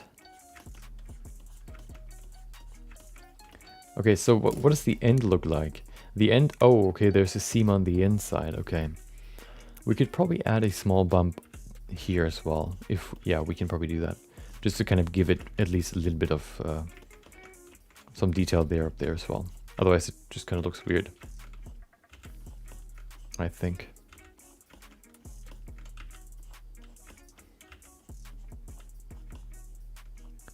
There you go.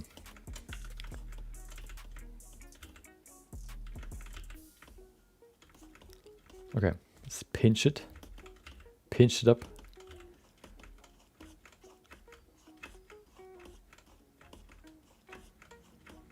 Perfect. Flawless. Amazing. Nice. Okay. Maybe we can push this down a little bit. Otherwise it kind of looks like the pinch creates some sort of bump here, which doesn't really look that great. There you go, push it down. Perfect, okay. That's better.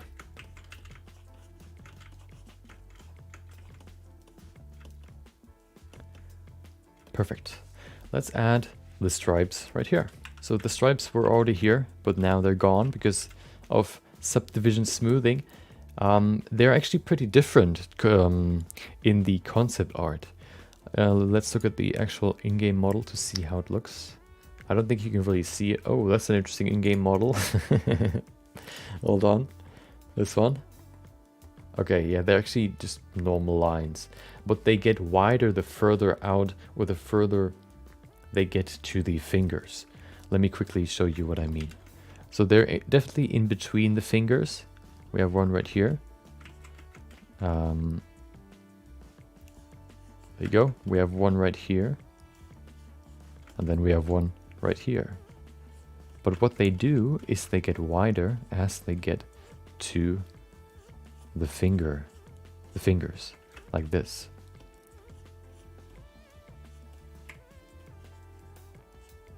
There you go.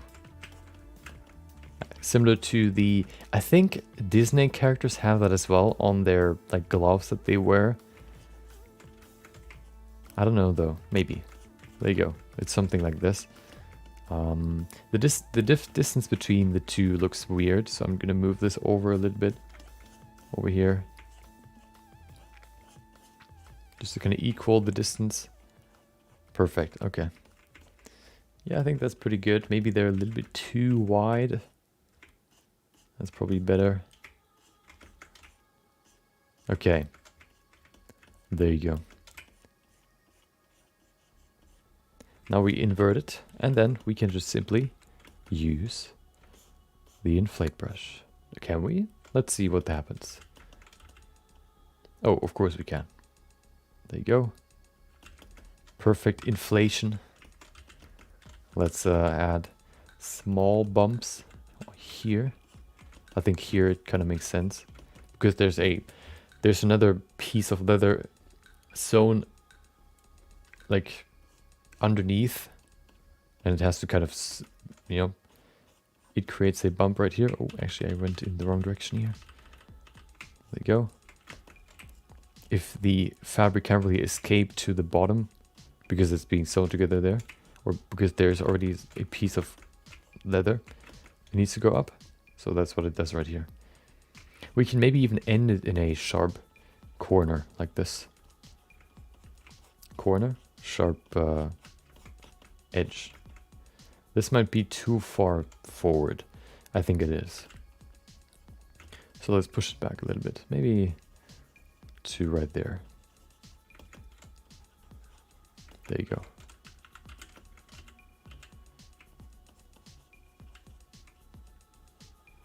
Perfect.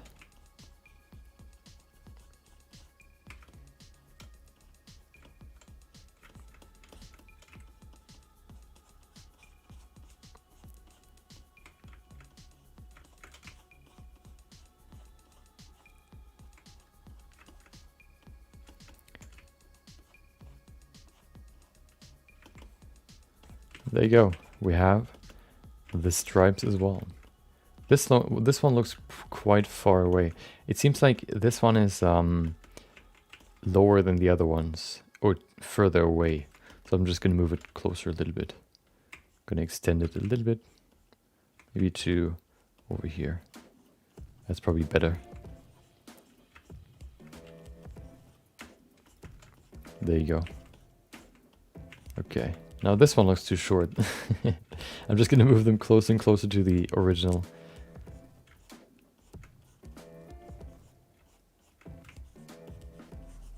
There you go. I'm gonna leave it there. Okay, let's do something about this right here. How about we just add a seam right here as well? There you go. Pretty simple, pretty easy. We need to include this seam line here as well.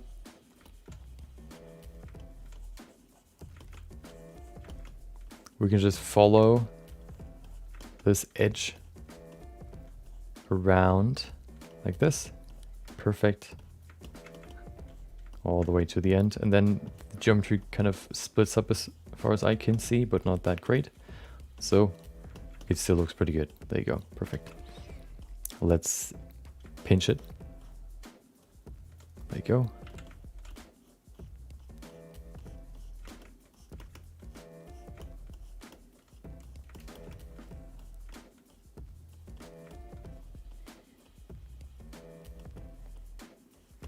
Pinch it up, my man. There you go. Perfect. Easy. And once we have this done, we can go to the next resolution. We're going to probably go maybe 1 or 2 higher. I'm going to save it right there. Let's go to the next resolution. I don't think... Oh, should we add small knuckle pieces there? I think that could look pretty cool. So yeah, we're going to do it. So we're going to place small... Actually, yeah, small pieces right there. Let's sculpt them out first.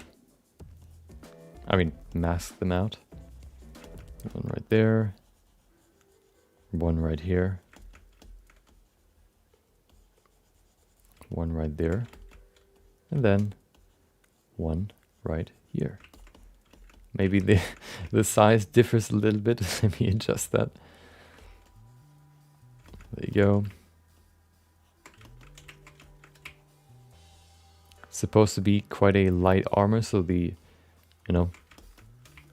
armored pieces should probably not be too big. I think that looks pretty okay. Oh, that's the butt.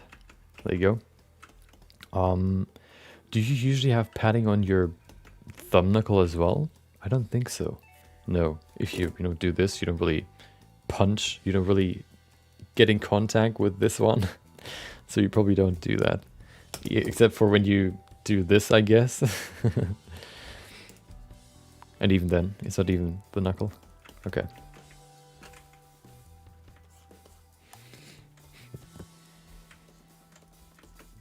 Pull it out, and there you go. Perfect.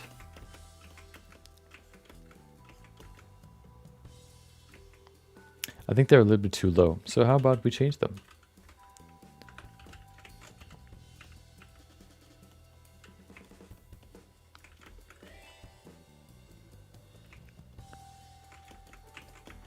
That's probably better. These ones are quite well placed, but these ones weren't. This one should be better now. Perfect. Invert. Oh, hello. Invert. Okay, perfect. And there it is.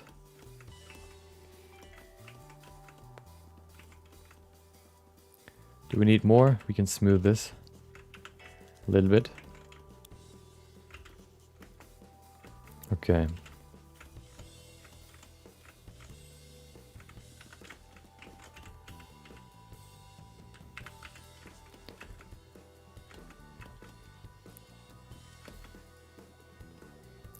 Looks pretty good. Let's look at it in, I guess, solid view.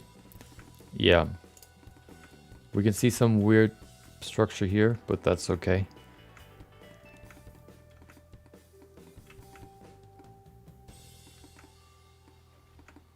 Yeah. Now with more resolution, we can add some more structure or some more details, let's say. Work it out some more. We don't need solidify here. Well, we can keep it. Let's subdivide it once more. And there you go. So much more resolution. So much more possibilities. Let's go into it. Okay. This will probably be the last amount or the last level that we need. Yeah, see how much more detail we can give all these pieces now.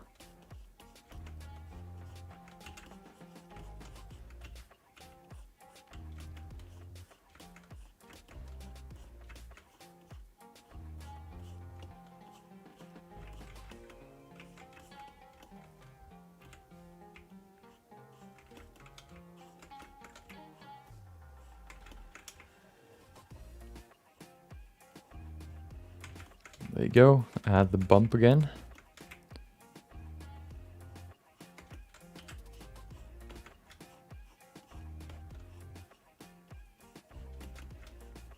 Perfect. Okay, do the same for the other ones. They look kind of distorted. There you go, that's better.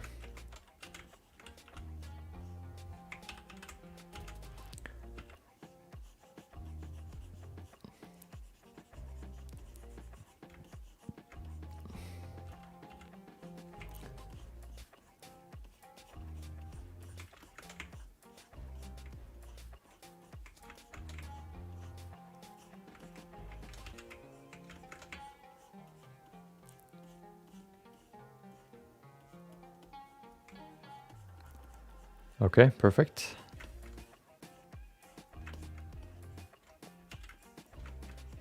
Yeah, now we're just, going over it and refining all the details. And if, the resolution is good enough, then we have a finished glove. If not, we're just gonna add another resolution.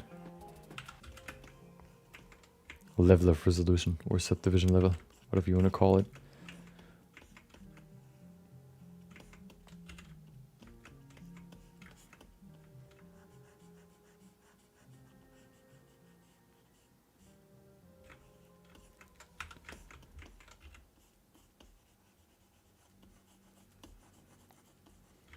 Okay. Then we basically have all the pieces that we need for the first layer. Then we can debate whether or not we need to retopologize them, or we can just, use them as they are to then pose the character. We'll see. I'm not quite sure yet.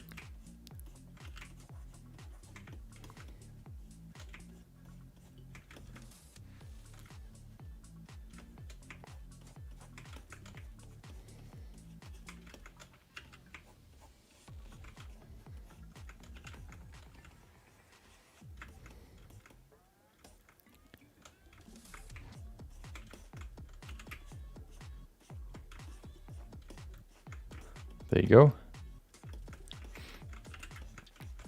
Usually the base, or like the setup process, or rather, the more you go into detail, the longer the detail phases take.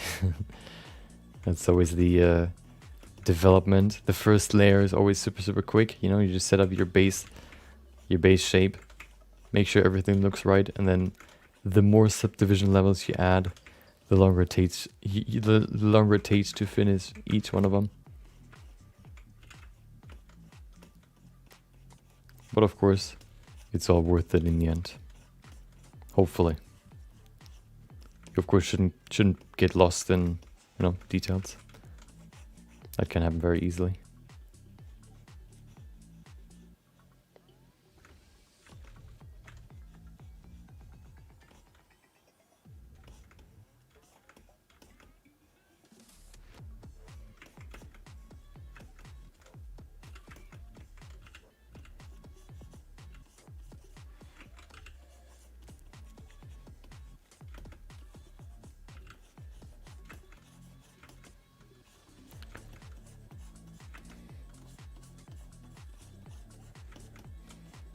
There you go.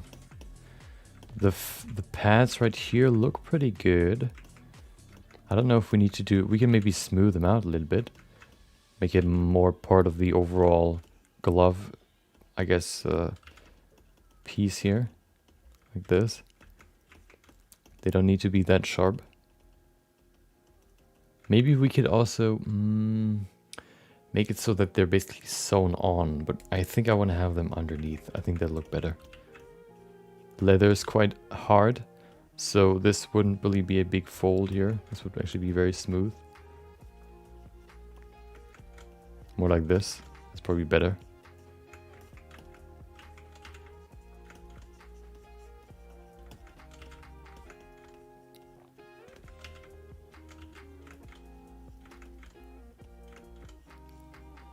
Okay. That's probably better. Okay. Not perfect, but better. Let's go to the edges. Or no, let's sort of, I guess, define these seam lines a little bit better. Shouldn't take too long. We just go in here and use the crease brush again to just fine tune them a little bit more.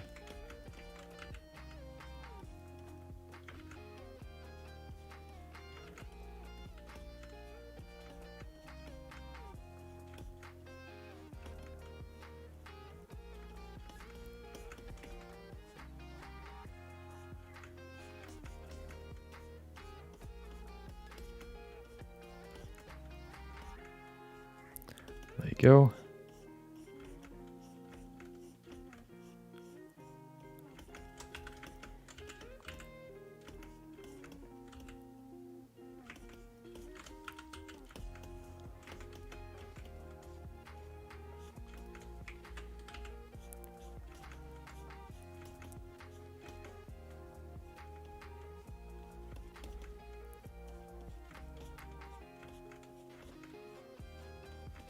Perfect.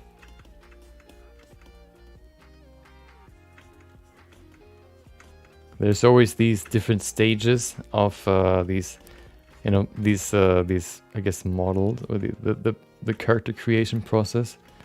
The beginning is also, you know, always very fun. You know, setting up all the basics and setting up all the big shapes and like main shapes of the character. And then the more into detail you get, the more it takes time and just kind of, you know, gets a little bit more tedious. But, you know, you kind of have to do it if you want to have a very detailed character. So it's not like it's super unenjoyable, because you know in the end it's going to look really good. There you go. Just takes a little bit longer.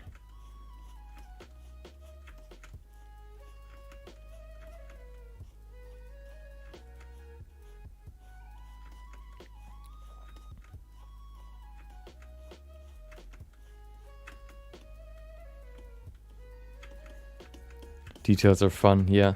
Oh, dude. I remember someone I've seen on Instagram, I think it was.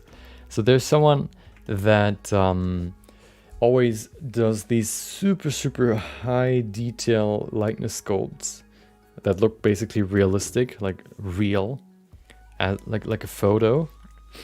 And he showed his process for pores.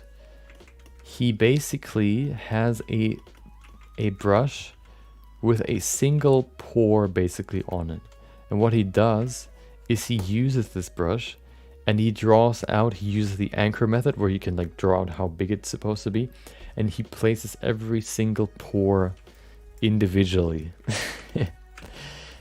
Dude, I could never do that.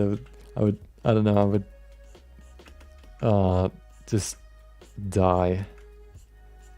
That would be so annoying to me. Just doing one pore and the next pore and the next pore. Oh, this one isn't placed that well. Let's do it again. And the next pore and the next pore.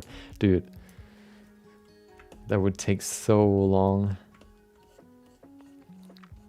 It maybe, you know, it probably produces better end results, but, you know, is the time really worth it? I guess so, if for him at least. Maybe it's something, you know, very like meditative for him. I don't know. How about we save? I think we haven't done that for a while. I don't want to lose all that progress. Yeah, I don't know. It's just nothing that I could ever do. I would just drop dead at some point. Yeah, sounds like fun. I don't know.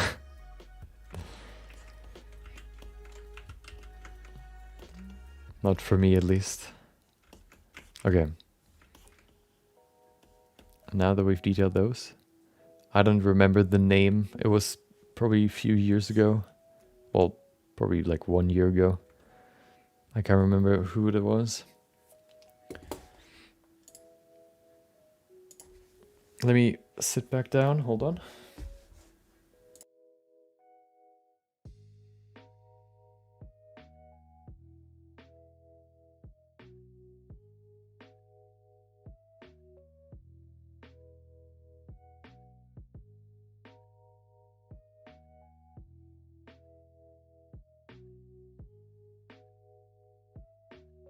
Okay. Let me use the pinch brush real quick to finalize these seams. And then we could maybe add a few small folds that would be here anyway, that are not really affected by the...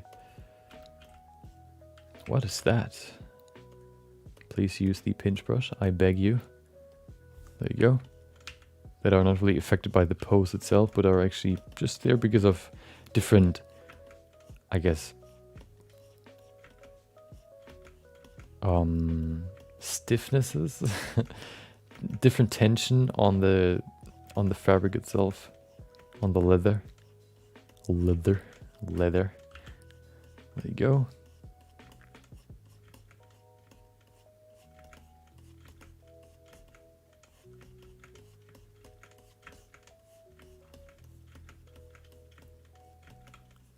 Yeah, so we're probably gonna do, we will most likely do the feedback, the next feedback session on Thursday. So Hustler, you have you have a few more days to do a few more head sculpts. If you want, of course, want to submit another one. Oh, we need to add these ending pieces here as well. We're gonna add that in just a second. Let me finish these seams here.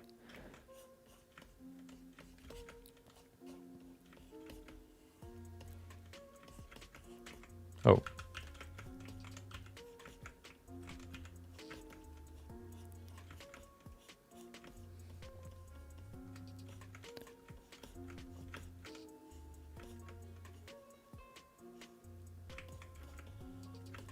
Your third day, 2 hour ahead? Nice.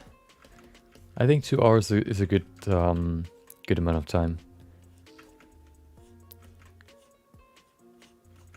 I think when you feel comfortable, or the moment you feel too comfortable doing it in 2 hours, you need to go even lower. But of course, probably not now. It's like, you know, it's good to have a short amount of time, because then you're really pressed. Like, you're short on time, which means you can only really focus on the most basic stuff. You can also only really rely on what you know. You can't really just, you know, look up references. You of course you use references, so it's a little bit easier, or it's a little bit more, you know, convenient. But it's still, you know, you can still only really rely on what you already know. You can't really study the pieces too much. Of course, you kind of study it the more you do it, and that's good.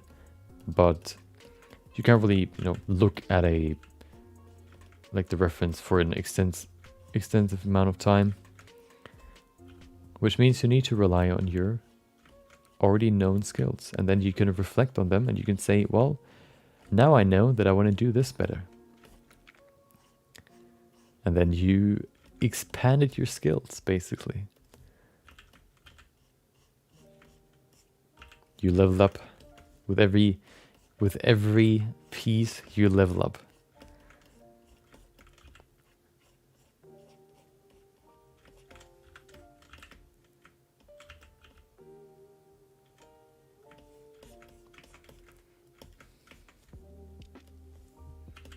It's a bit too much, but I like to just sit and watch it, at it from different angles. Yeah.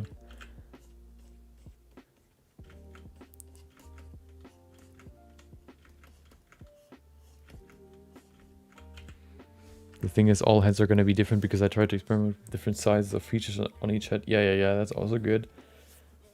Not only to, you know, experiment, but also varying the features of a face can teach you more about not only how they can vary, but also what kind of, you kind of have to learn the structure to really vary the structure of the nose, and doing that with every sculpt teaches you not only about how it can vary, but also what the structure is and how the structure changes with every change, I guess. You can say, well, the nose is bigger, but then you can go into more detail. Well, the nostrils are quite average size, I guess, but the tip of the nose is pretty big, or the tip of the nose pretty small, and then the nostrils are also pretty, I guess, small, slim, whatever. This way you can define the structure of the nose a little bit better. You can't really do that if you don't know the structure.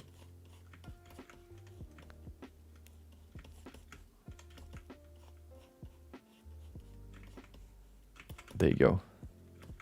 Perfect. Let's add the end right here as well. I make X feature this way, and then I adjust all the other features around it to make it fit. Yep. The face is pretty malleable.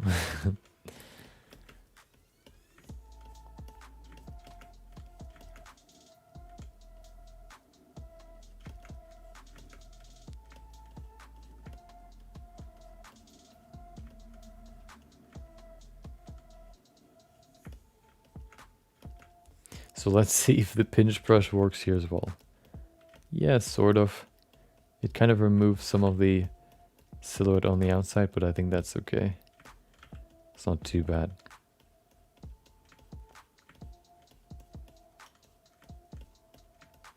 Shrinks it down just a little bit. Very small amount. Okay. It can probably be a little bit wobbly because it's leather, so it's not too bad. Leather is quite organic. It's not like metal, I guess, for example, that is like rigid and doesn't really move at all.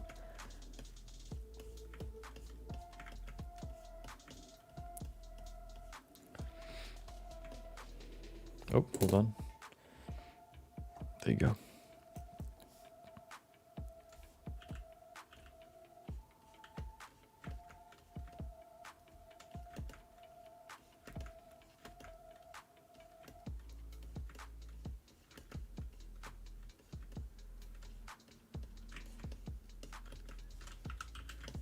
Okay, 2 more fingers and then we basically finished the finger. I mean the glove. The retopology video was helpful. I'm glad you found it helpful. Thank you for watching it.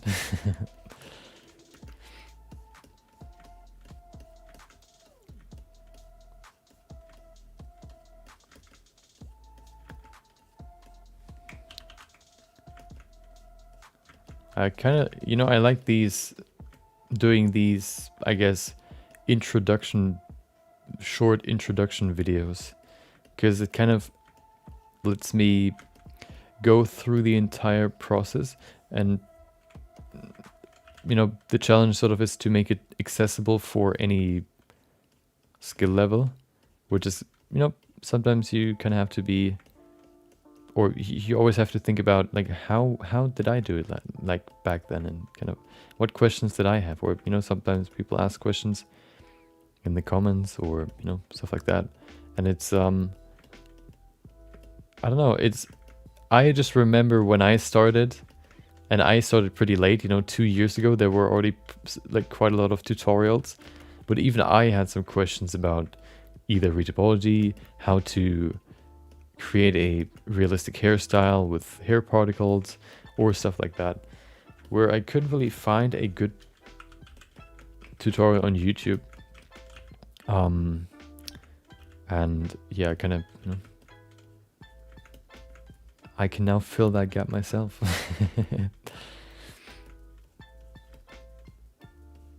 or the gap that existed back then.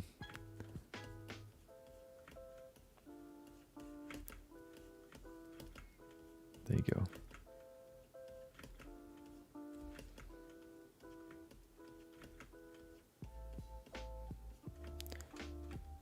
Perfect. Let's pinch it up.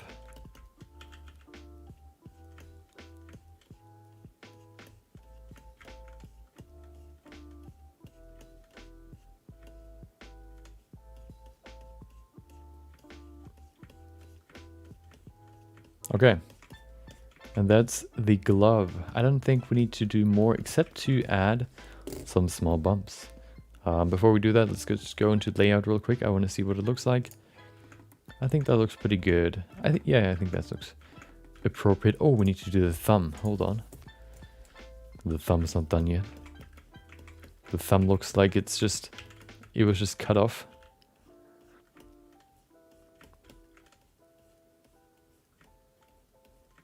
There you go. Technology programs also change, so all tutorials might be outdated, or there might be new ways to do. Yeah.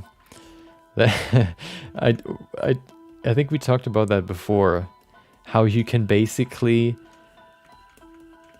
have like an infinite cycle of tutorials, repeating tutorials, where you could say, well, you do the tutorial in 2019 or whatever. And then, hey, there are new techniques. And then you say, well, here, like, oh, this is a tutorial for hair particles. And then, oh, Blender updated. There's a new way to do hair particles. Whoa. And then you can make a new tutorial about hair particles, but now with a new technique. It's like if you have enough of those, you could just cycle between those over the year and do them one after another every year.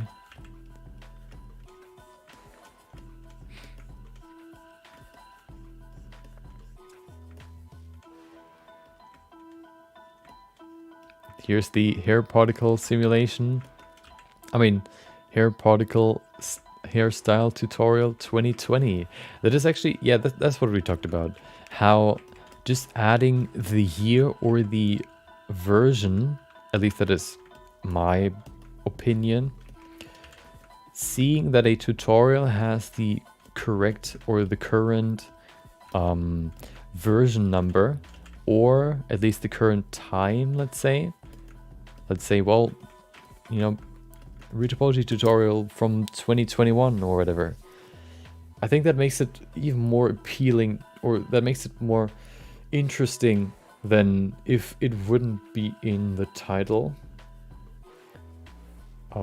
Just because then you kind of get reminded that it's new, and it probably is more fitting to the new workflow. Maybe there might be some changes, following this new tutorial, I guess. It's probably better. And that's why you have people that do like, oh, well, 2020 tutorial. Or, yeah, stuff like this. Updated tutorials, basically. Do you find it more difficult to make videos that cover the technical side of 3D or more the theoretical creative side? Technical, I think, is pretty simple, at least so far, because I like to currently, or I only really cover what I already know, so I just regurgitate my knowledge about it. So retopology is basically just putting all the knowledge that I have about retopology in one video. The same for how to create a realistic character in 4 minutes. I basically did the same, where I just kind of talked about how to create a character in 4 minutes. I think those videos are simpler because they are fact-based. In math you have a clear, first of all, way to get somewhere to the end result, and you also have a way to fact check whether or not what you say is correct. I think doing that with analysis or stuff like that is more like, oh, well, what makes a character more handsome? What makes a character, sexier? I don't know. I think that is a little bit harder to cover, just because it, first of all, can vary between countries, it can vary between gender, it can vary between so many things that I think topics like this can be harder to cover, just because there are so many variables that can change the outcome or that can change the answer. You know, that it just, overall it's harder to cover. Okay, there you go. Make this seem a little bit harder, I mean sharper. And then let's go into the folds. Yeah, for example, also for stuff like technical tutorial videos, for example, you know, if you don't really know exactly what you want to say, or you don't really know exactly 100% what you want to cover in the tutorial, you can just look it up pretty simply. If you want to cover something like, oh, well, why does a character, what is the element, or what is good character design? I think that is a little bit harder to look up, for example.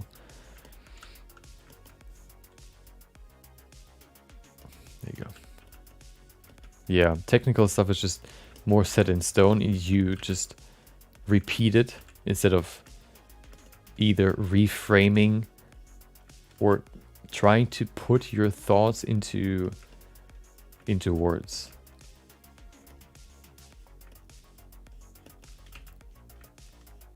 There you go. Okay. I think that's pretty good. So how about we add some folds? I think we can go into a lower resolution for this. Maybe 1. Maybe even 0. No, 0 is way too little. How about we go to 1? Let me smooth some pieces here. There you go.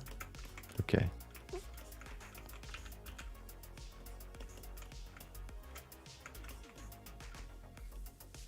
Perfect. Oh.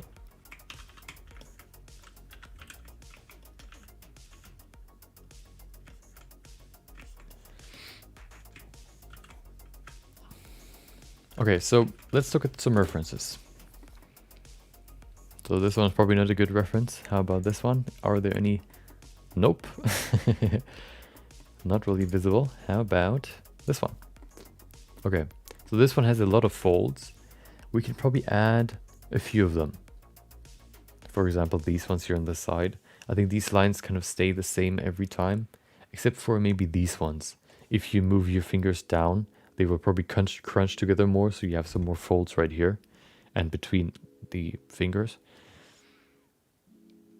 But these ones look pretty set in stone here, up there. So let's add those.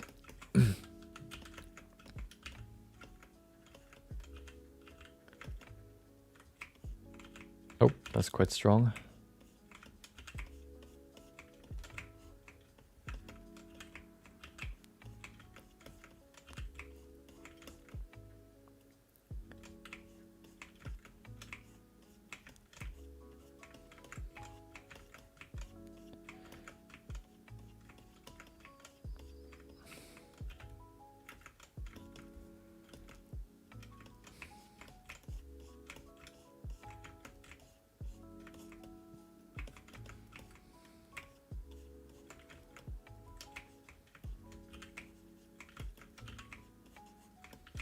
There you go.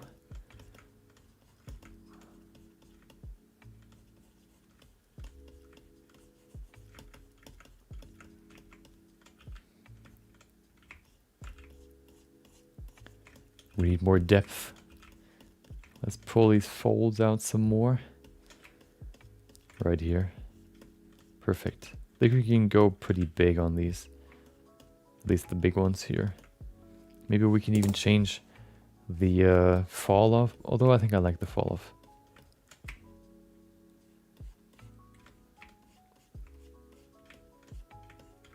As always, for folds, we're not only going to go in, I mean out, we're not just going to pull out geometry, we will also go and push in.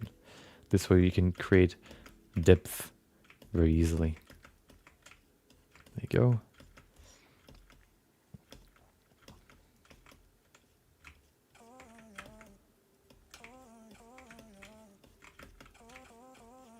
just gonna copy most of what I see here in the reference.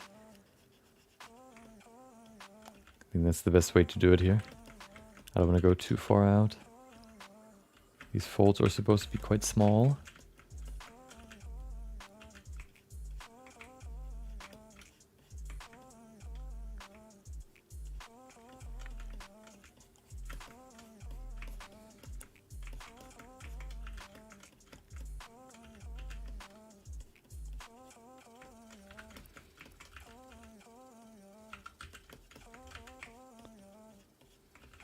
There you go.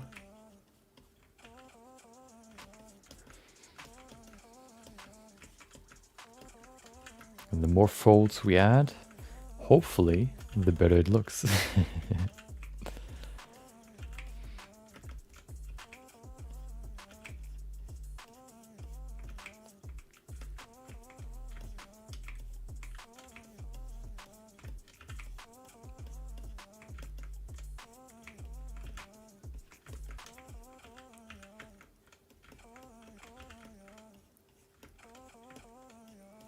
There you go.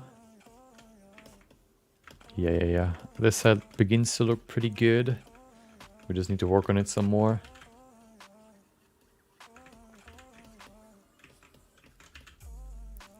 Making sure that we don't smooth out the seam line. We kind of want to keep that.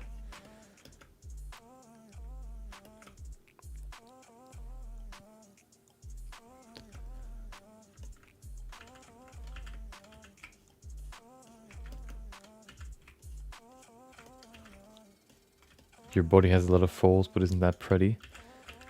You know, that's what I said about making...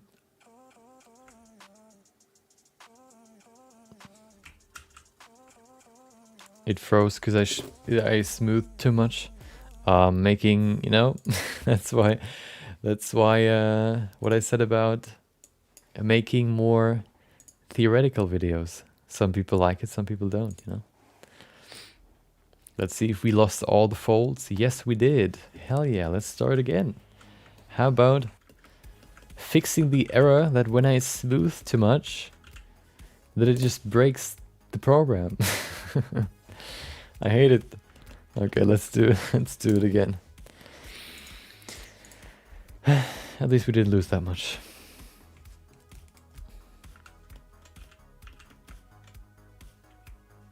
Oh.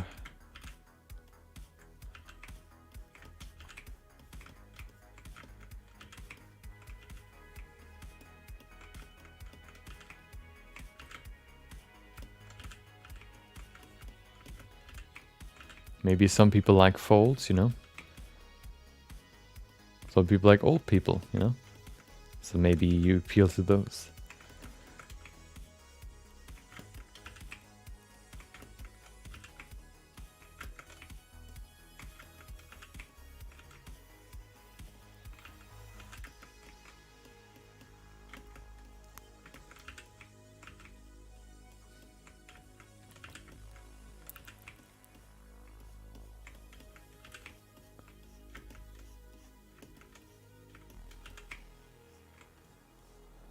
Chubby chasers, exactly. Gilfs. Oh no.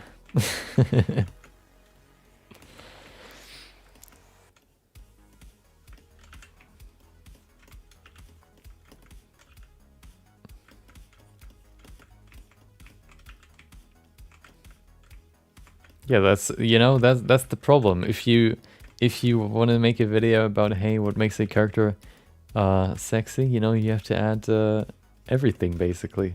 You know, some people like old people, some people like dragons, some people like, I don't know, wolves. You know, you can't really, it would probably be like a 2-hour video just going over all the features that could be appealing to someone.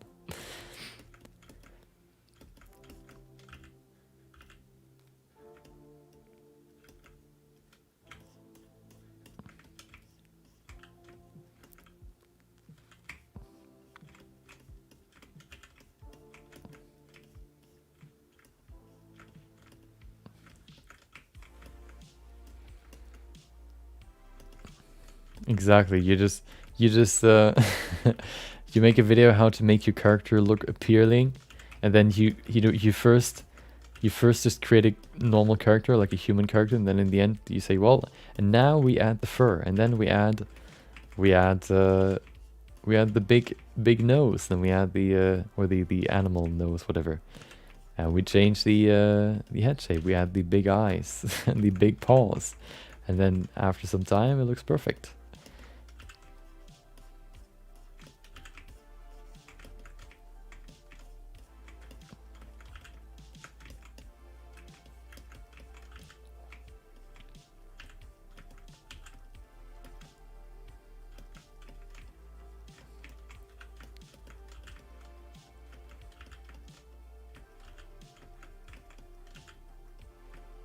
I wonder if there's a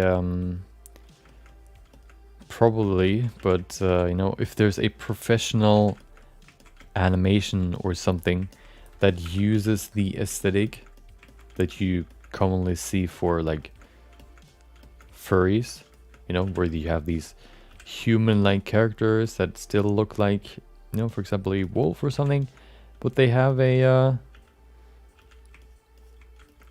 you know, they're basically humans, but then you attach a animal head to them and big paws, I guess.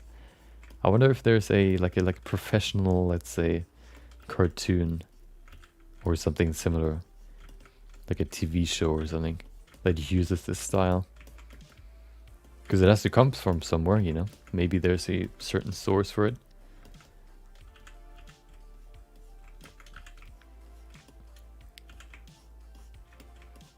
There's actually one that looked really cool. I've watched Channel 5, the YouTube channel, with I think his name's Andrew. He goes to like different conventions or different activities, I guess, and he basically just covers, like, I guess, unorthodox different conventions or, you know, activities, events, basically. He did one for the launching, or like the launch of what was it, the first Elon Musk or like SpaceX rocket. He did one for, I think when COVID just recently started, there were some spring break parties he went to and interviewed the people there. He basically just does interviews to show how the people there kind of, you know, I guess, tick and what they think about all, you know, everything. He asked them questions, and he also did one on a furry on some furry on a furry convention. Let me just quickly pull it up. I want to see, because they looked really cool, actually, or it was a cool idea. It was a what was it? It was a couple, and they had a couple basically costume or potty. I don't know what they call themselves. What is it called again? Oh, Channel 5, I guess. No, let's just call it Furry Convention. We'll probably find it. Oh, there it is. Midwest Fur Fest. Hold on. Where is it? Should be somewhere in the middle. I'm going to show it to you in a second.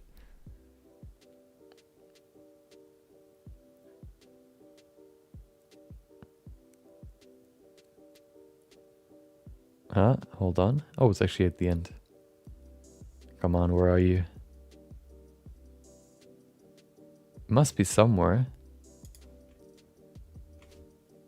Oh no.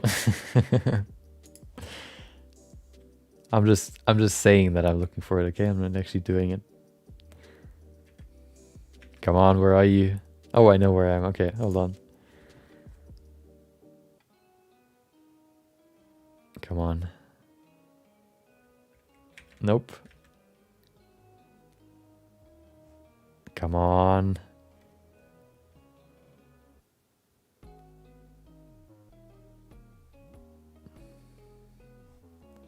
Oh, I missed it. Oh no. Hold on. It must be somewhere here. Isn't it? Oh, dude.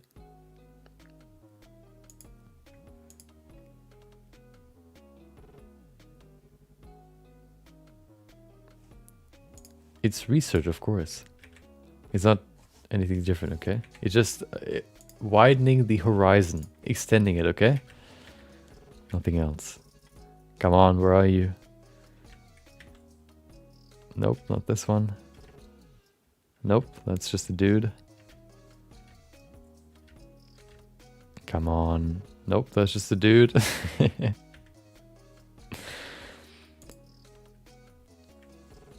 That's another dude.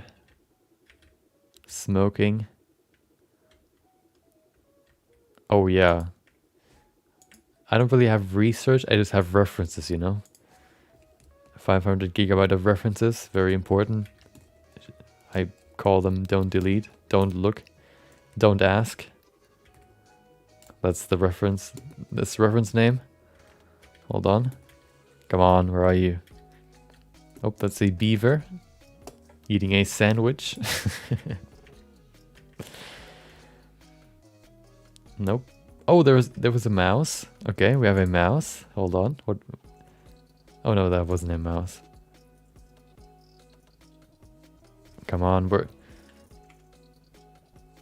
Oh, there it is. Oh, there it is. Hold on. What are they called? Hold on, let me just open it up. I don't know if you can hear it. Let's see. There you go. Can you hear it? I don't know. Okay, there it is. River otter. what a weird thing to make your fursuit or whatever. And then it's like a couple. They look pretty cute. Because otters look pretty cute. I don't know. Looks pretty cool. I think these ones were the most original, the most special, I guess you could say. Okay.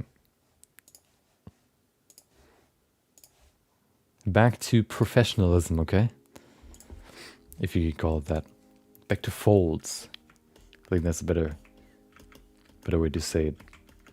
Folds are way more interesting. Okay. River otter, you know. Exactly, at least they're happy. I mean, you know, I don't blame them. I don't think they're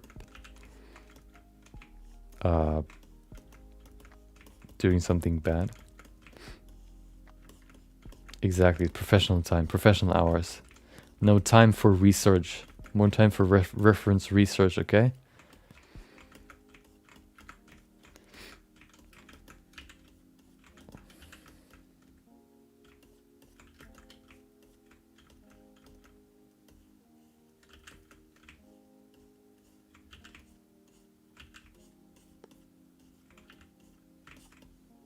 Okay, looks weird. Let's adjust it. Why does it look weird?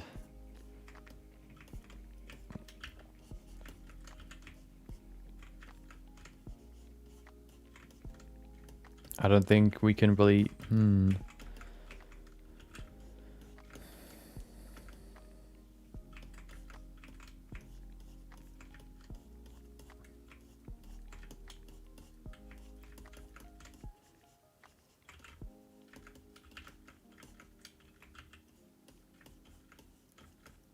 Okay.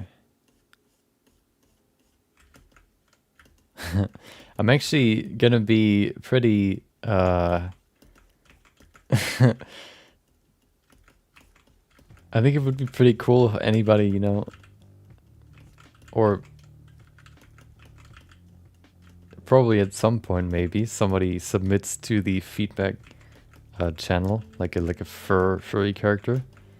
Could be pretty interesting to look at, you know. Of course not NSFW, but you know, with clothes.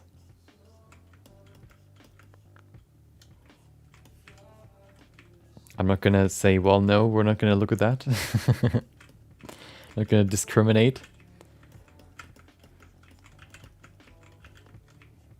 Everybody is allowed. Oh no? What do you mean, oh no? It's just a animal with a t-shirt on, okay? What do you think?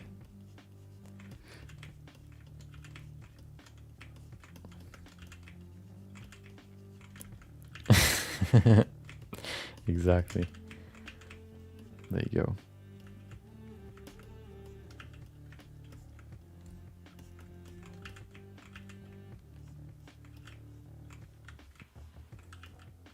Oh yes, exactly. That's the spirit. That's what we need.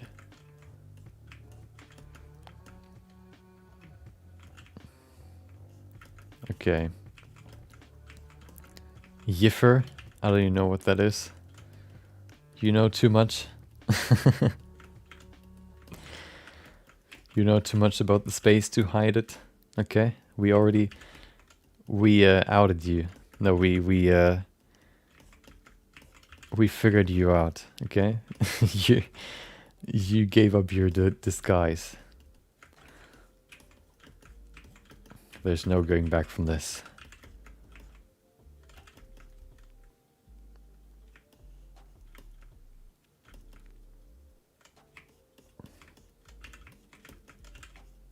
So I wonder if you at some point can study folds so much that you can just basically think about how a fabric moves and basically then just sculpt the folds how they need to look.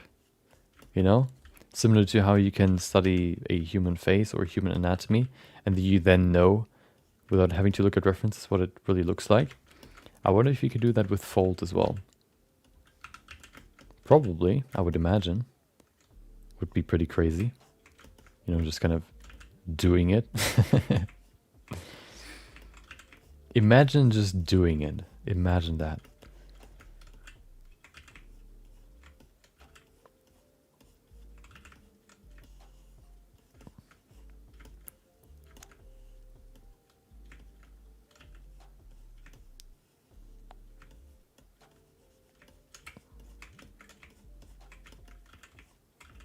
Oh, let me save real quick.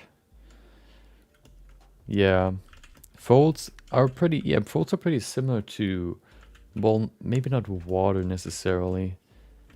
I don't know if there's anything to compare it to except for other fabrics, because they don't really ripple, you know, they just stretch and squash together. They don't really, well, of course the look that you get is quite similar, but the way they behave is different.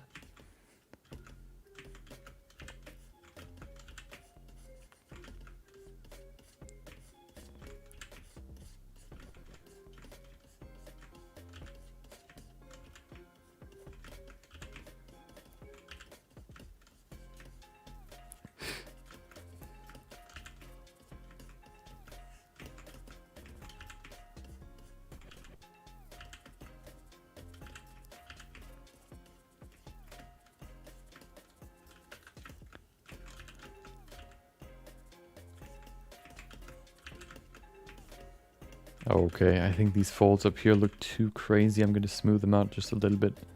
They're too high. The peaks and valleys are too high. They're too peaky and too valley. Okay? Valley with two Y's. There you go. That's better.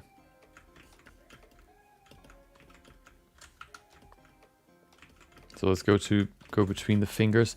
I think if the fingers are okay, you can maybe add a few more here. We can't really go into too much detail for the fingers because we don't really have too much resolution for it.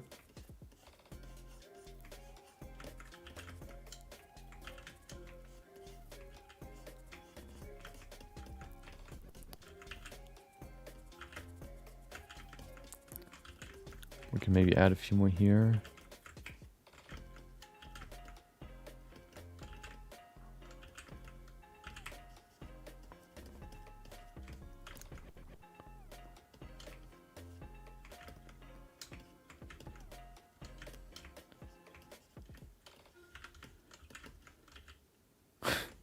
Next 4-minute tutorial. How do folds work? That would probably be something more like 15 minutes.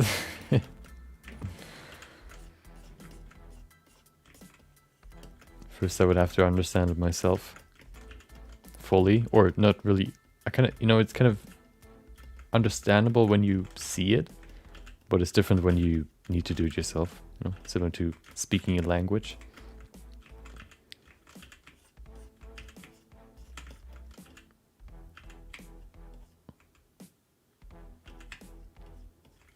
It's easier to listen to someone than to speak it yourself.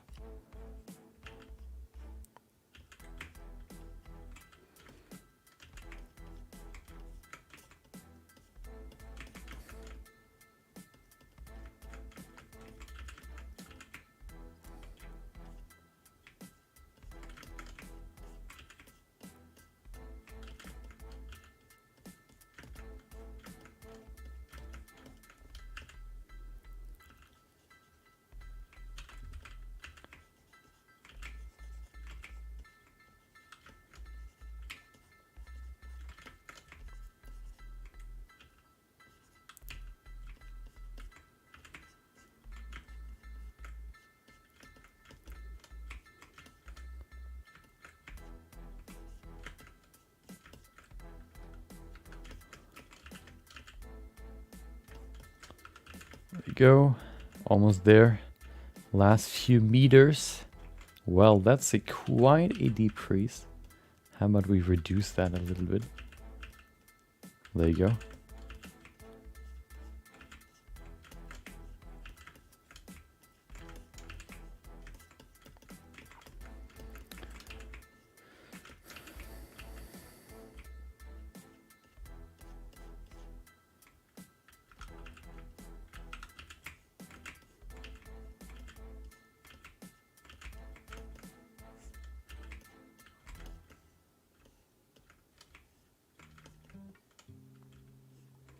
I think Lego started Uni 2.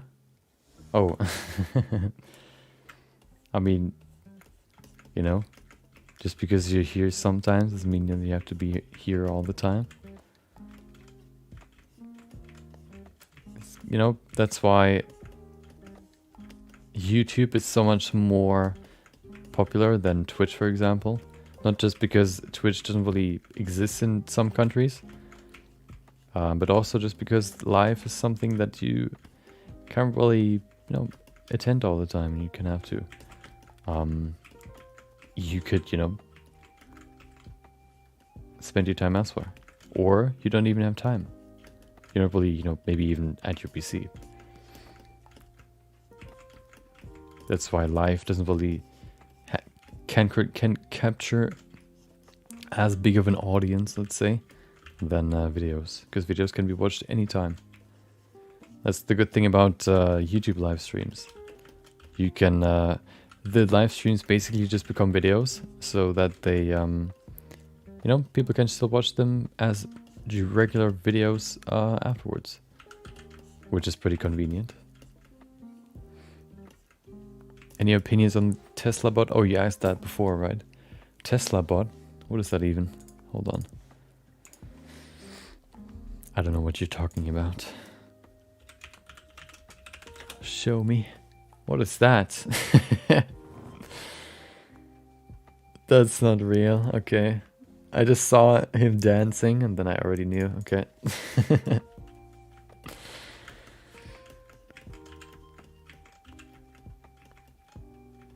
For a second I thought you're serious, but then I unveiled your schemes.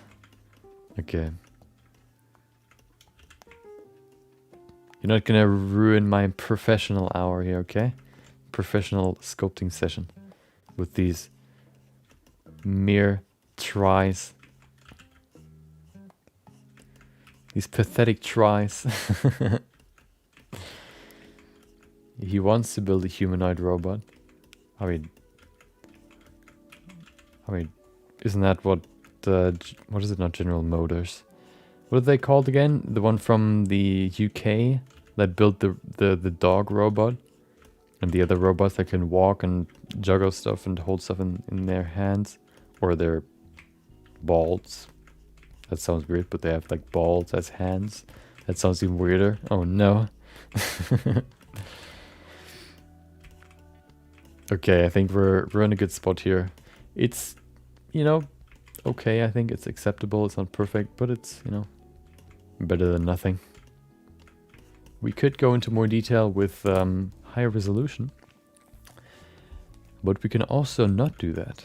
Oh, hold on, before we are done here, we need to add these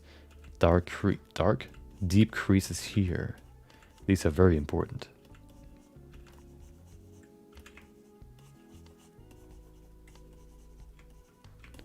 Boston Dynamics, exactly.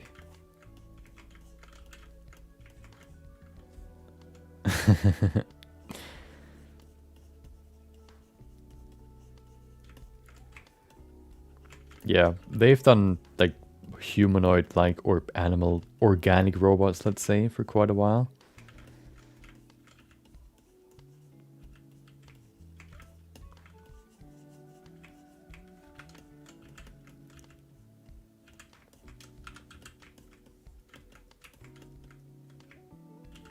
Okay, let's get back to here. Look at that. Isn't that beautiful? Perfect. And that basically finishes or covers the first layer of this armor. I don't know if the middle finger is too long. It kind of looks pretty long. Although maybe a little bit. Let's push it back a little bit. It's not, you know, rigged yet, so it should be good.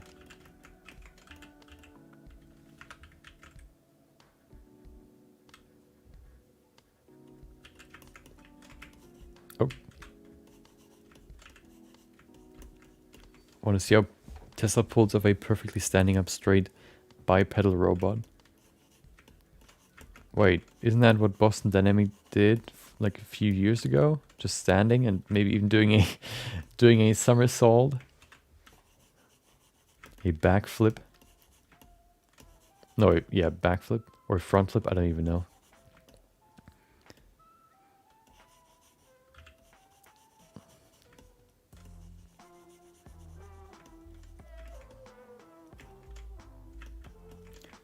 Okay. So I'm gonna make this pretty big because I want to move all this. I don't want to stretch it out. Well, I already stretched it out.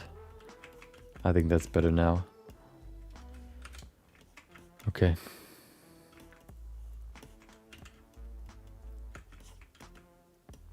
Look at that.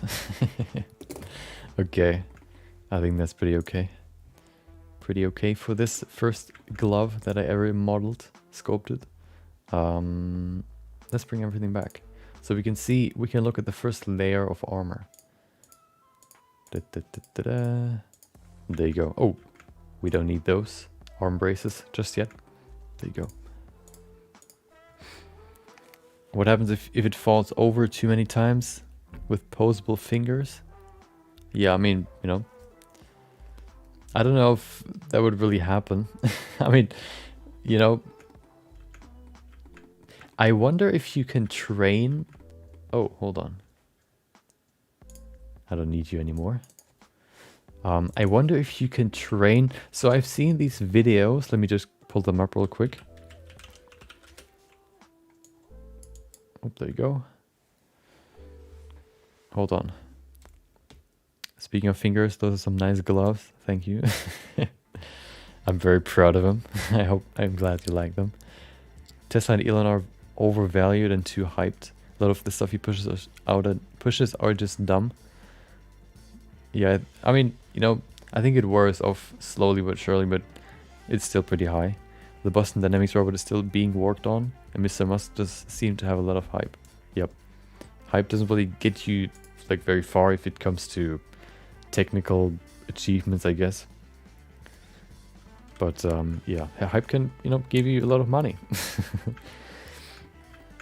Okay, let me just... what was it? Oh, yeah. Teach AI to walk.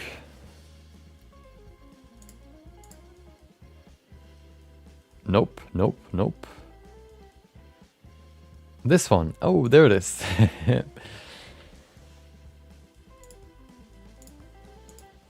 Look at it. Look at him. Running like he ran a million miles already. Oh, they're going over different muscle structures. Oh, he's small dude. Oh no, wide dude. And then the long boy, of course, as always. Oh, that's interesting. Okay. So, and then he has different, like, he showed different, or they showed different creatures, and this one is like one with all bipedal, basically. And how they train these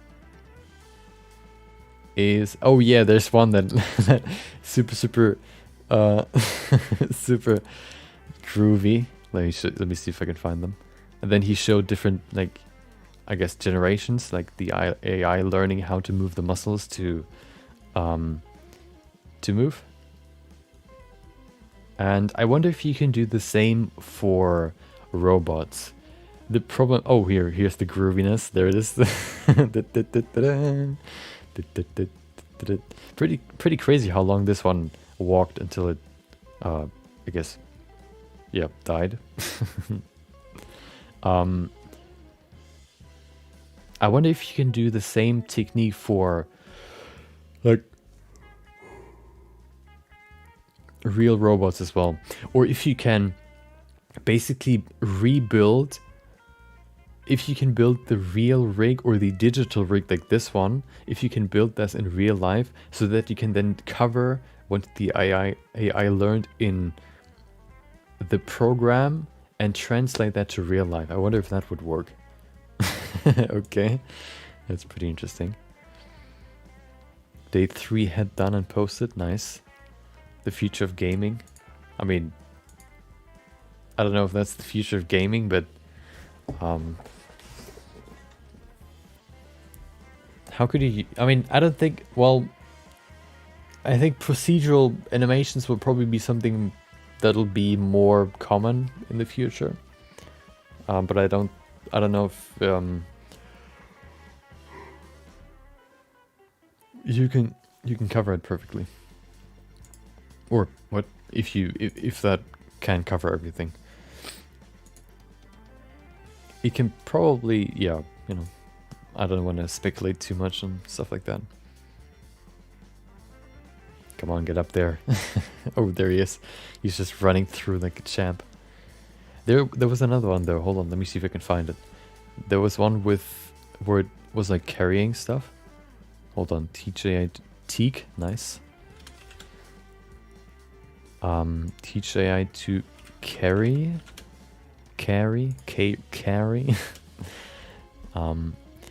I don't remember what it was called, but there was like this Anubis person in the thumbnail that was carrying a box. Well, okay.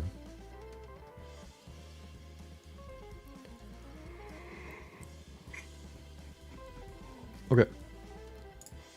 We finished the glove, and you know what I said in the beginning? I don't think, you know, I said maybe we have some more time to do something else. Nope, we actually finished the glove just in time.